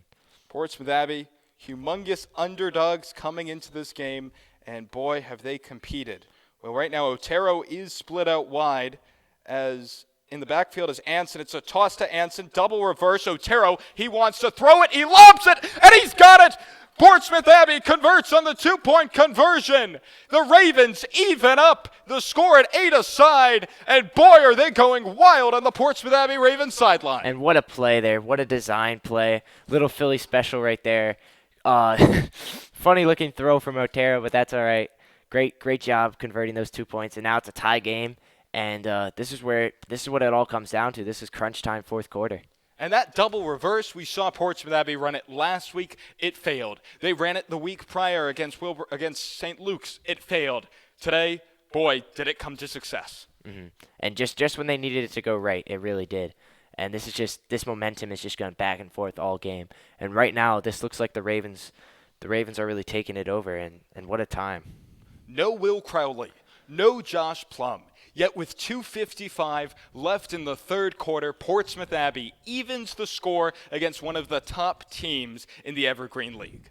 This is unprecedented what's happening right now. This was what no one expected. And to be able to see a tie game right here between a team that's really struggled this season and a team that seems to be dominating is really just crazy to see. And Victor Otero taking over that previous drive. He started it with the big fumble recovery, and then he ends it with a touchdown and a 2-point pass. And Portsmouth Abbey trying an onside kick. Ball was muffed a little bit, yet it is, in fact, recovered by the Hornets. Interesting decision there by Portsmouth Abbey. I mean, it's not that late in the game. It's interesting to see a onside kick in the third quarter, but the Abbey just really, I think they feel that they have this momentum, so they trust their defense, obviously. Their defense has performed great this game, and I think they just really wanted to get the ball back to their offense as soon as possible. I think you're absolutely right. And the Ravens, they tried an onside kick last week against Wilbraham and Monson after they answered to make it 8-6 at that point late in the third quarter, and there were multiple offsides penalties on the just a weird onside sequence kick. on that, Portsmouth yeah. Abbey ended up booting it. But here, they go back to the play call only to have it fail. And now with excellent field position are the Hornets. They will start from midfield. Lobstein throws to the right. He's got his man brought down at the 46-yard line. Is Corey Walters, his first reception of the game out of the backfield. Quick throw there. Good yardage. And we'll see if they try to grind down the field and kind of wear this defense out late in the game. Everyone's tired. Plays like that can really have a bigger impact than they seem. Well, here we go. 2nd down and 4 for the Hornets. Lobstein going to throw it to the right. He's got his man. It's caught by Gregory, who's brought down around the 31-yard line. And this is a humongous drive for the Hornets trying to get the lead back going into the fourth quarter. And if you're the Ravens, you want to try to concentrate all the momentum you had there, all the energy you had after that touchdown and the 2-point conversion. You really want to put on defense. You can't lose focus at this point. You scored. You got the 2-point conversion. That's great, but you need to focus on defense now. Under 2 minutes left to play in the third quarter, with the fourth quarter looming. Another tight one for Portsmouth Abbey. Lobstein out of the shotgun formation again. He's going to keep it himself, and Lobstein running to the right. He's got a first down. He has more. He'll be brought down to the 11-yard line. What a play call by the Hornets. Just giving Lobstein, let him do the work. When you're lacking in the running game, losing Jared and Bennett, you want to have someone step up, and sometimes that's a quarterback. Lobstein's a mobile guy, and he showed it to us right there. And James Lobstein catching Portsmouth Abbey's defense off guard. It looked like he was going to give a handoff out to Chris Reeder to the left. Instead, he pulled back, kept it, got the first down, almost got a touchdown if it wasn't for a big tackle at the end of the play. But with under a minute to play in the third quarter, clock is running. the Hornets trying to cash in going into the fourth. First down, Lobstein going to throw to the right. It is complete, and then brought down is Elijah Light, his first reception of the game, and it's second and short. And you saw the sticks get moved back a little bit there. Looks like Lobstein stepped out of bounds on his run before that. But, just they go back to these quick passes, these little curls, these little slants, and it really just wears down, these 5-yard plays stacked on top of each other, just move them down the field, and it wears down the defense. And boy, would this be a great time for another Portsmouth Abbey turnover as the Hornets are driving. Lobstein going to keep it himself, and he's going to be brought down. 3 Ravens there on the scene. And it's third down as the final 30 seconds are winding here in the third quarter. And you wanna put the Hornets in a type of situation where they're gonna naturally want to run because their pass game has really been hurting the Ravens defense. And missing Bennett, you want to put him in third and short situations. While that sounds counterintuitive, they're gonna want to run it, and that's where your defensive strength is in the countering the run game. This is a humongous play. Reeder in the backfield.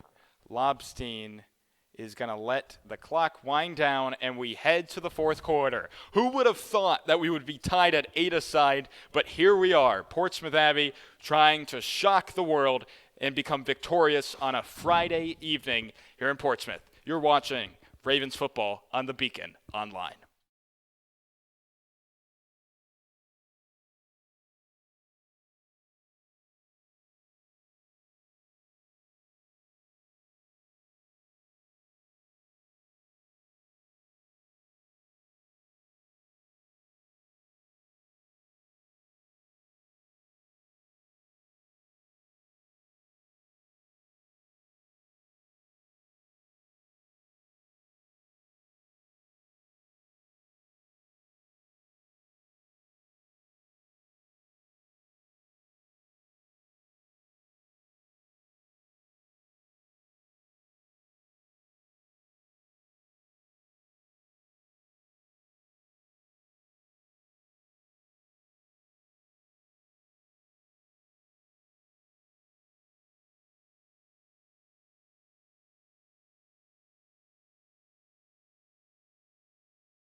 And welcome back here as we get ready to start the fourth quarter. Third down and 4 for the Hornets offense. Lobstein going to throw to the right. It is incomplete and make it fourth down. Lobstein looking for Matt Wright on the play. And that's one of those that's a rare incompletion to see from this Hornets offense. They usually connect on those short little passes, but good hold there by the Ravens defense, and this will force them into fourth down. And I don't think the Hornets really have a kick squad that they can rely on in this type of situation. Yeah, it doesn't appear that a field goal unit is coming out. We didn't see any field goal unit during warm-ups, but right now a crucial fourth down as the clock stops and the Hornets use their first timeout of the second half. Ravens trying to get the ball back. We'll be back right now. This is the Beacon Online.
And welcome back here to Portsmouth, Rhode Island, with the Ravens defense getting ready for 4th and short. If Portsmouth Abbey stops the Hornets, then they will take over on downs, and boy, would that be humongous. Yeah, that'd be great. That's exactly what the Ravens want here. They really want to just stop the ball, get the ball back, drive down the field. And the clock will stop right now. Lobstein was ready to snap it, but Portsmouth Abbey will use their second charge timeout of this final half of play. You're watching Ravens football on the Beacon online.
And here we go, 4th down and 4. Both teams using timeouts. Elliot Maffey, the head coach, he's jumping on the sideline.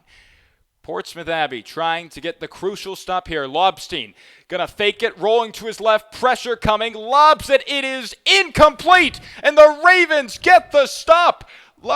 Unbelievable, as Lobstein was looking for who else but Trey Gibson. Gibson has had 4 targets today, all 4 resulting in incompletions, and Portsmouth Abbey's defense gets the humongous stop. Yeah, that's huge for them. That's just the energy on this field is insane right now.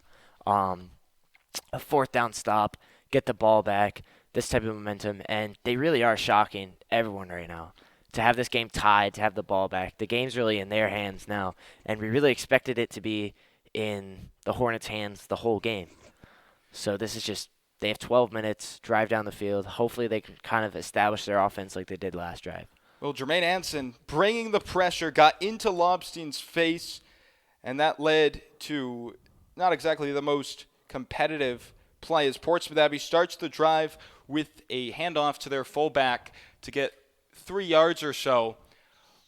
But this is it, really. Portsmouth Abbey, humongous underdogs coming into today. And now with 11 and a half minutes left in this ball game, they have an opportunity to march down the field and cash in and take their first lead of the day.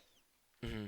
And that's really, it seems like ever since that whole pre-halftime debacle with the sportsmanlike penalties and the ejections, it seems like the game's just really shifted and all the momentum's been going in that Ravens' favor. And they're really capitalizing off of it right now. Well, 2nd down and 6 yards to play. Otero in the backfield here. It's going to be a handoff to Otero, and he is met right away on the tackle. Michael DiMaggio, he's been a monster on this defense for the Hornets so far today. Mm-hmm. There's a flag on the play. Have to see what that will be. It's going to be a false start on the Ravens. And it should be interesting to see if the Hornets elect to decline it or not. With a loss of yards on the play, you might want to decline this and not give them a repeat on the down. And they will, in fact, decline it. So we're talking 3rd down and 6 from the from the Ravens' own 15-yard line. A crucial play on offense coming up. Mm-hmm.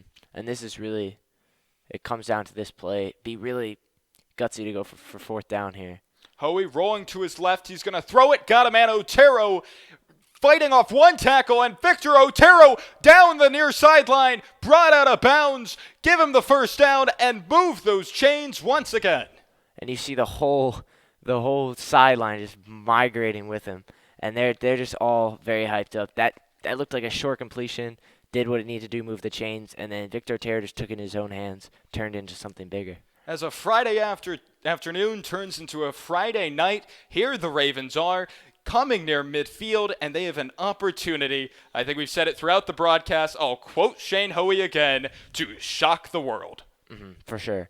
And they already, even if, no matter how this game goes, they've really shocked by just keeping this game so competitive all the way through. Underdogs coming in, and they've done a great job so far. Well, Crabtree the lone back. Hoey going to hand it Crabtree's way. Crabtree pushing his way forward and now backward. So Portsmouth Abbey not getting much off of that carry, and it's second down.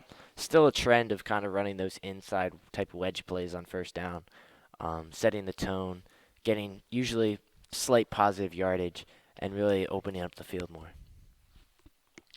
So it'd be interesting to see if they pass here after that type of trend of like run, smash mouth football, open up, pass it outside, get the ball long. Well, now here we go. Second down and 10. Do the Ravens go back to the pass as the referees are just talking over where exactly the spot is? And here we go. Second and 10 for Portsmouth Abbey. Hoey going to toss it to Otero to the left. Flag on the play. Otero is brought down right away. This is all awaiting the penalty. And we might have an offensive hold. What did you see on that play, Dom? I didn't really see anything that could draw a penalty from my perspective, but personally I saw just tough run for Otero. Didn't really have anywhere to go. Made the most he could out of it, and that'll be a penalty on the offense.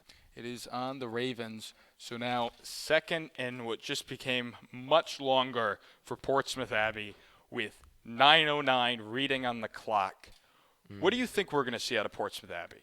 You don't have Will Crowley in the game, no Josh Plum. Your only weapon is Victor Otero. You have to see him maybe on a wheel here. Yeah, for sure. It looked like a 15-yard penalty on that play. Really just momentum killer. And you really need a chunk play to get that yardage back. It's second down. This drive is very important. Time's winding down. It's getting dark out. You need chunk plays for sure on this drive. And I would have to think that you're going to look Otero's way. As Portsmouth Abbey, the line of scrimmage is the 19. The yard to get, the first down marker, make it the 43. Portsmouth Abbey needs to go a long way, and they're going to start with a halfback pass, it appears. Otero now moving to his left, trying to improvise. He has blockers, and Otero turns nothing into a decent pickup. Yeah, that was a interesting-looking play there. It looked like they swarmed him, got the sack, and then he just flips out of it, turns it up downfield. And good chunk yardage. I mean, got some of the yards back from that massive penalty, but still, they have a long way to go on third down. And I think the Ravens were trying a halfback pass there with Otero, the quarterback, and Andrew Bush, the receiver. It was busted, pressure came, and then Otero, excellent job at improvising. Yeah, we've seen it a lot in today's game. Otero just has a football instinct. He's making plays by himself, doesn't have to rely on the play calls, and just has been able to pick up yardage in any way possible. Well, that last play went for a gain of 8 yards, and now it's 3rd and 19. Crucial moment for Portsmouth Abbey. 7.5 minutes and winding on the clock. And even not getting the first down, you definitely want to get much closer than you already are for a fourth down try. Will Hoey, he's back to pass, setting up a screen to left. It's Anson. Anson's got blockers, and Anson running down the sideline. Anson down the middle of the field, inside the 20-yard line, and he's brought down. First and goal, Portsmouth Abbey. The freshman, Jermaine Anson, making plays with 7:12 left. That's a huge play, and that's insane for the Ravens. Wow, a freshman doing things like that on varsity, you love to see it. You love somebody stepping up, and that's just on a third and forever, it seemed like. That's an amazing play. Jermaine Anson, someone who really has not even been a presence on this Ravens team. All he's been doing in the last few games, maybe throw a block here and there. No Josh Plum. It's Anson who gets the big reception on the screen and then takes it as Portsmouth Abbey now has the ball at the 7-yard line trying to cash in. Well, here's Hoey. It's going to be a toss to the right. Otero taking it. Otero looking for blockers, getting blockers, and he's in for the touchdown. But a flag on the play, so hold your horses, everybody. Great run there by Otero. Got in, but here. And it's a And hold it against is the offense. offensive holding on the Ravens. As really, really fired up on that was Stephen Crabtree. He can't believe it. But this play is going back 10 yards and a backbreaker. Yeah, that's just, you hate to see that with all that momentum going. They even ran it in for the score on that play, so you hate to see a penalty on that. Well, now here's a storyline to watch. Last week, Portsmouth Abbey, they were in a similar position, game winding down, and they elected to go on 4th down and 2 with their kicker, Ben Kendall, for the win. If we get into a similar position, do they go back to the field goal unit or do they go for it? Should be interesting. Hoey going to toss it. Same play to Otero. Otero looking for blockers, and he's brought down. So the Ravens didn't get the same result as they had before, and it's 2nd down. And you can only run that play so many times, and they've really leaned on it throughout the game. It's taken a while for the Hornets to figure it out, but they definitely had adequate defense on that play. 6 minutes remaining, 4th quarter. Score even at 8-aside. Portsmouth Abbey, humongous underdogs coming into this one, and they are really competing their tails off, trying to cash in here, take their first lead of the game. And it'll be interesting to see if they go to the pass here on 2nd down. The last thing you want here is a turnover. You're in position to score. You have a kicker who can hit from here. You want to have ball security as your maximum priority. And no bigger play than Jermaine Anson's reception on a slip screen that gave Portsmouth Abbey their field position. And here's a halfback toss. It's going to be a throw to Hoey. Hoey's got it, and he is brought down at the 5, and they lost the football, but Hoey will be marked down. So the Ravens, they tried a halfback pass earlier. They go right back to it and make it 1st down and goal here. And that was scary for a second. Looked like it was going to get picked off there. But, wow, seeing a quarterback catch a ball like that, going in their bag of tricks, the Ravens playbook is really just diverse right now. You're absolutely right. That was nearly intercepted, and if he picks that off, I think that we're talking about that one going all the way to the house. But Shane Hoey able to reel it in, didn't get in the end zone, but now it's 3rd down and short from the 3-yard line.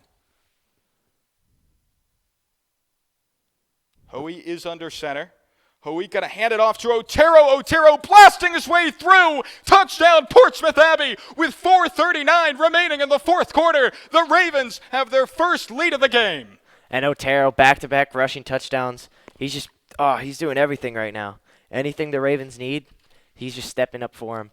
And this is shocking him right now. This is shocking the world. You're seeing it right now, and this is just insane. And out comes Ben Kendall.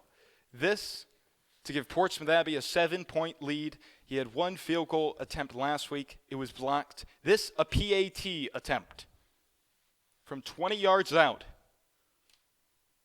Otero's snap is down. Kendall's kick will split the uprights. And just like that, Portsmouth Abbey has gone ahead 15-8 over the Hornets. Unbelievable. Truly unbelievable. Great drive there.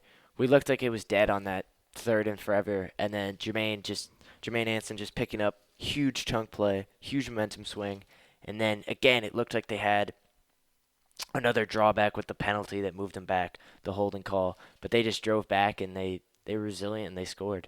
Absolutely resilient. That's a great word to describe Portsmouth Abbey on that drive. You know, you find yourself in 3rd and a mile, and what do? A little slip screen to Jermaine Anson that breaks for 70-plus yards. Incredible. Well, here we go. The Ravens, they have their first lead of the game, and I don't think we're going to see Ben Kendall kick another onside kick. No, I think they're going to boot it here, make the Hornets, give the game to the Hornets over with 4 minutes. And, I mean, for the Hornets type of play style with grinding down the field, short plays after short play, you have to really be conscious of the clock there. So the Hornets offense needs to figure out a time-saving type of drive. Well, with 4:39, 5:30 p.m., that's the official time, but no one is leaving here as Portsmouth Abbey has their first lead. It's a little squib kick, and it's going to be recovered by the Hornets. There to recover it, that's Paul Gregory. So here we go. This is it. Can James Lobstein lead the Hornets back after falling behind in the fourth quarter? Well, we will find out next, right here on the Beacon Online.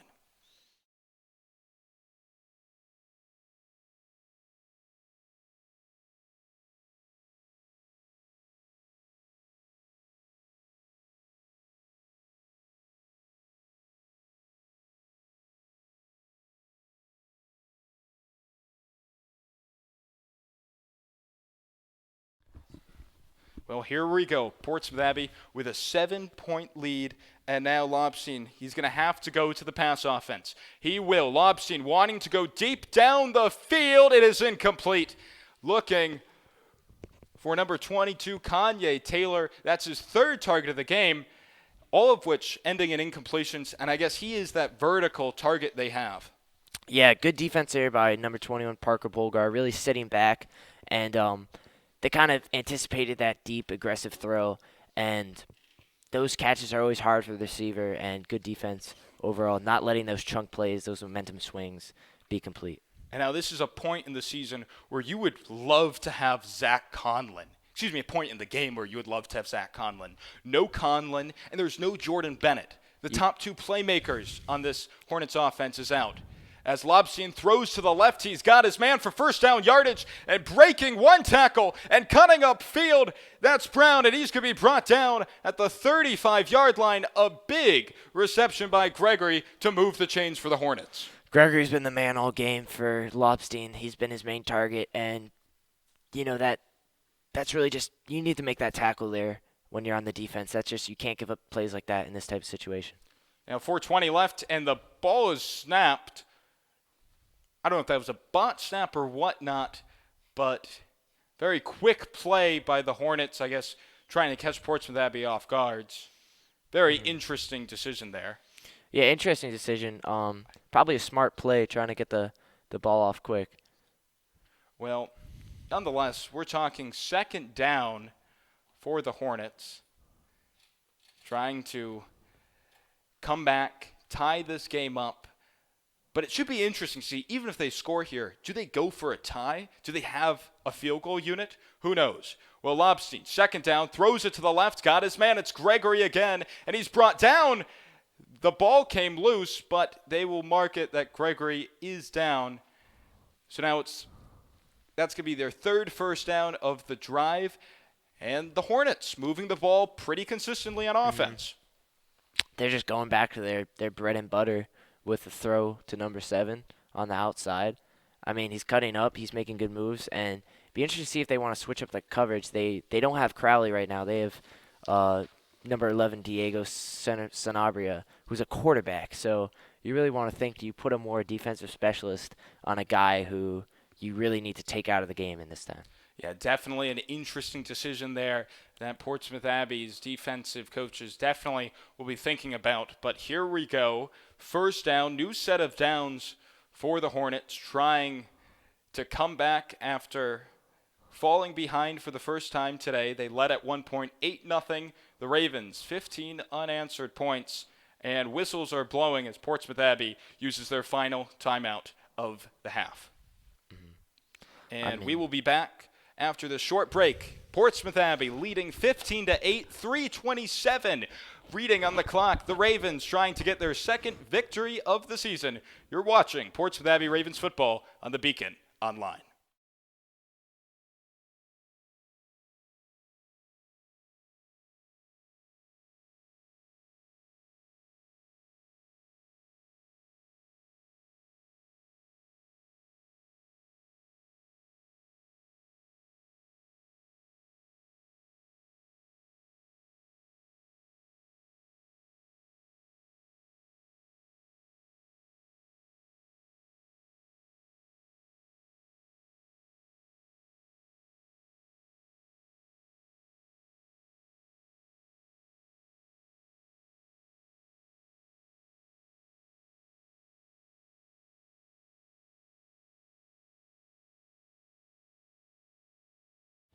And now out of the timeout come the Hornets. An empty backfield. First time we've seen this look on the day. Lobstein going to throw it across the middle of the field. Got a man, and it's incomplete, as getting open was his target, but just a little too much from James Lobstein, and it's second down.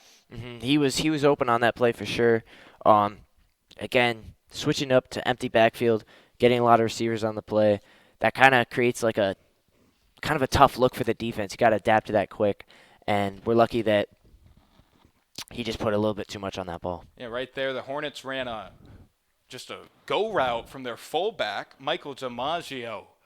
Unfortunately, Lobstein was not able to put it right in the pocket. Well, Lobstein, quick pass, and it is tipped. No signal yet as to what occurred. It's going to be incomplete. Okay. That was almost a fumble. Almost a near fumble. Near fumble. But now we're just talking about a third down. Still, good defense, consistent defense. Tough play by the Hornets there. It looked like it was tipped at the line of scrimmage. That's just super frustrating for a quarterback. You look like you have an open man and throw the ball just swatted down by a D-line, and that's definitely not what you want. So Portsmouth Abbey's defense coming out of the timeout, already making plays. Well, they need 2 more plays if they're going to get the win. Lobstein keeps it himself. Lobstein looking for blockers, and he is brought down just short of the line to get. And it's fourth down with 3:07 and running. The game is coming down to this. It's on the line right here. Oh, both teams have burnt timeouts, so it looks like if the Ravens get the ball back here, that's the ball game. This is just a huge play. There's been so many plays like this throughout the game. It's been so exciting. So many plays where everything just rests on this one play call. So really interesting to see what they do here. Again, no Jordan Bennett. No Zach Conlon. What does James Lobstein do now? The crowd here in Portsmouth, they are getting loud, and the whistles are blowing as with that, the Hornets use their final charge timeout. Neither team has any timeouts left, and we will be back after the short break. What happens on 4th and short? Well, we're going to find out next, right here on The Beacon Online.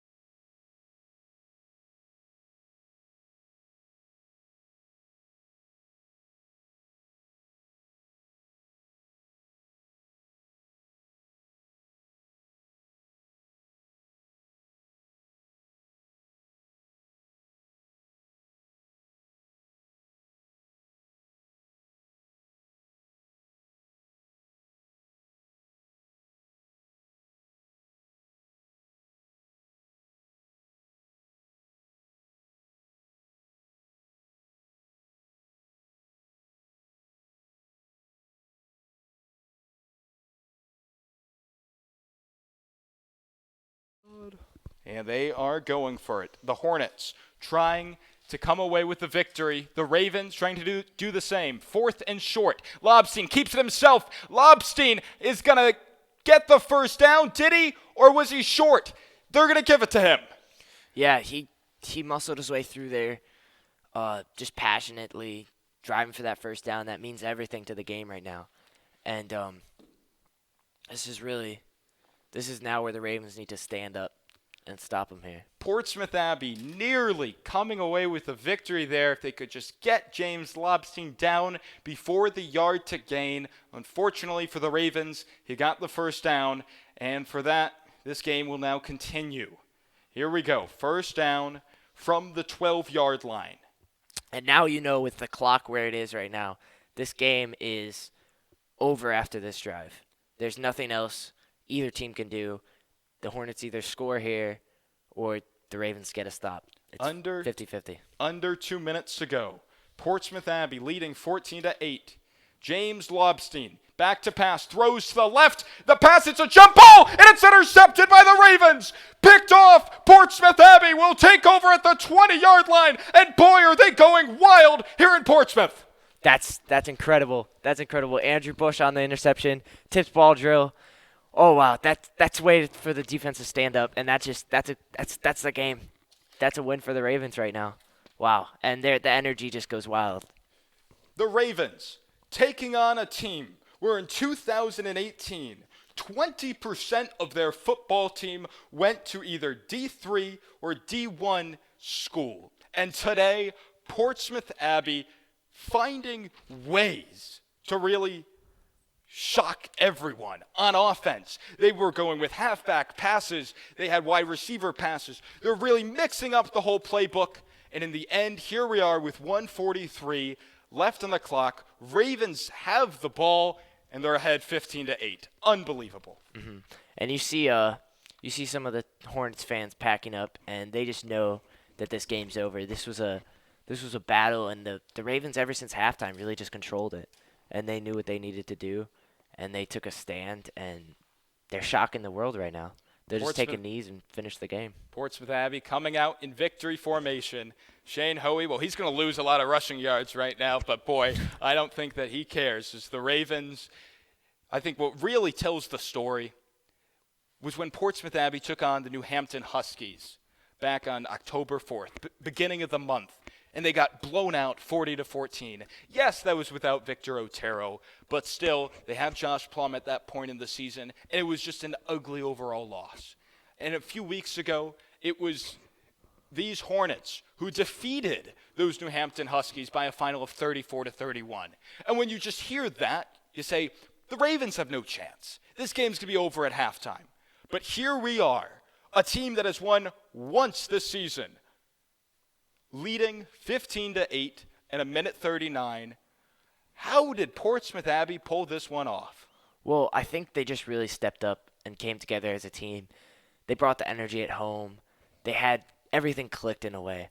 They had what looked like a scary injury with Crowley, him being out. What do? They put a quarterback in on corner. Just all these things that you don't want to happen to you as a football team, but somehow they came together. They made it happen, and this is just an amazing, amazing game for them. Well, Portsmouth Abbey, they're coming off a game that they thought they should have won. Of course, they were the projected team to come out victorious, came down to a field goal, kick was blocked, absolutely heartbreaking loss, and here they are as the underdogs coming out. Even though they were shut out in the first half, as they did last week, they took over the second half. Victor Otero took over the second half, and now, as you see, they're in victory formation, 50 seconds, winding down. I think they're going to have to do another kneel down. They're going to have to do one more, I think. But this is extraordinary. Yeah, this is just amazing in every way. Great hustle by everyone on the Ravens team. Good competition from the Hornets. It was just a great game all around. Everyone played hard, and I mean, you love to see that. It was sad that there was this type of situation last week. Close game, didn't go the Ravens' way, but this game kind of flipped the script, and it's nice to see the Ravens coming out victorious at home. Well, there's 12 seconds and winding now. It is fourth down currently. Portsmouth Abbey taking 3 kneel downs, and the clock will stop with 6-6.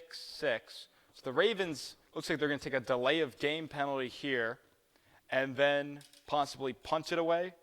Should be interesting. They might just try to run out the clock. Or do you try to run out the clock and just... You can't take a knee on fourth down. That would give the ball to the other team. Looks like there's 1 second left on the clock. You can really just toss it, run to the sideline. Right. Well, here you could hypothetically, as we saw the Ravens do back in Super Bowl 47, on a punt, they just hanged on to the football and they elected to take the safety. So Portsmouth Abbey, they could do that because a safety would not change this game by any means. It would make it 15-11. The clock would expire. Mm-hmm. But here we go. 10 seconds officially reading on the clock. Fourth down. Hoey is going to toss it to Otero, and Otero is going to do just that. He will take the safety as the clock runs out. And start spreading the news, everybody. Portsmouth Abbey, make it official, has defeated Hamden Hall 15-8. The Ravens right now running onto the field. And now they're partying. And the celebration has begun in Portsmouth. And Shane Hoey, you heard it from him. He wanted to sling it. He wanted to shock the world. He did just that. The Ravens came together as a team, got a big win here. Upset win for sure, and this is just great to see. And the Ravens players running down to the far sideline, as this is just incredible. Portsmouth Abbey, humongous underdogs. No one even thought they had a chance. Yet Victor Otero, Jermaine Anson, the freshman, all led by Shane Hoey, found a way to come out victorious. Unbelievable. It was a great game, John. Now, sure. Dom, who would you say was your player of the game? For me, I'd have to go with the obvious in Victor Otero. It all started with his early takeaway in the second half on defense. Crazy play there with the strip return, and then 2 rushing touchdowns. Great plays on both sides of the ball, and he really just stood out for me. Well, Portsmouth Abbey, they're going to be back in action next Friday to take on Pingree. But until then, the Ravens have their second victory of the season as they defeated the Hamden Hornets by a final of 15-10. Post-game coverage will continue next right here on the Beacon Online. I'm John Perrick, joined as always with Dom Ambrose. We thank you for watching.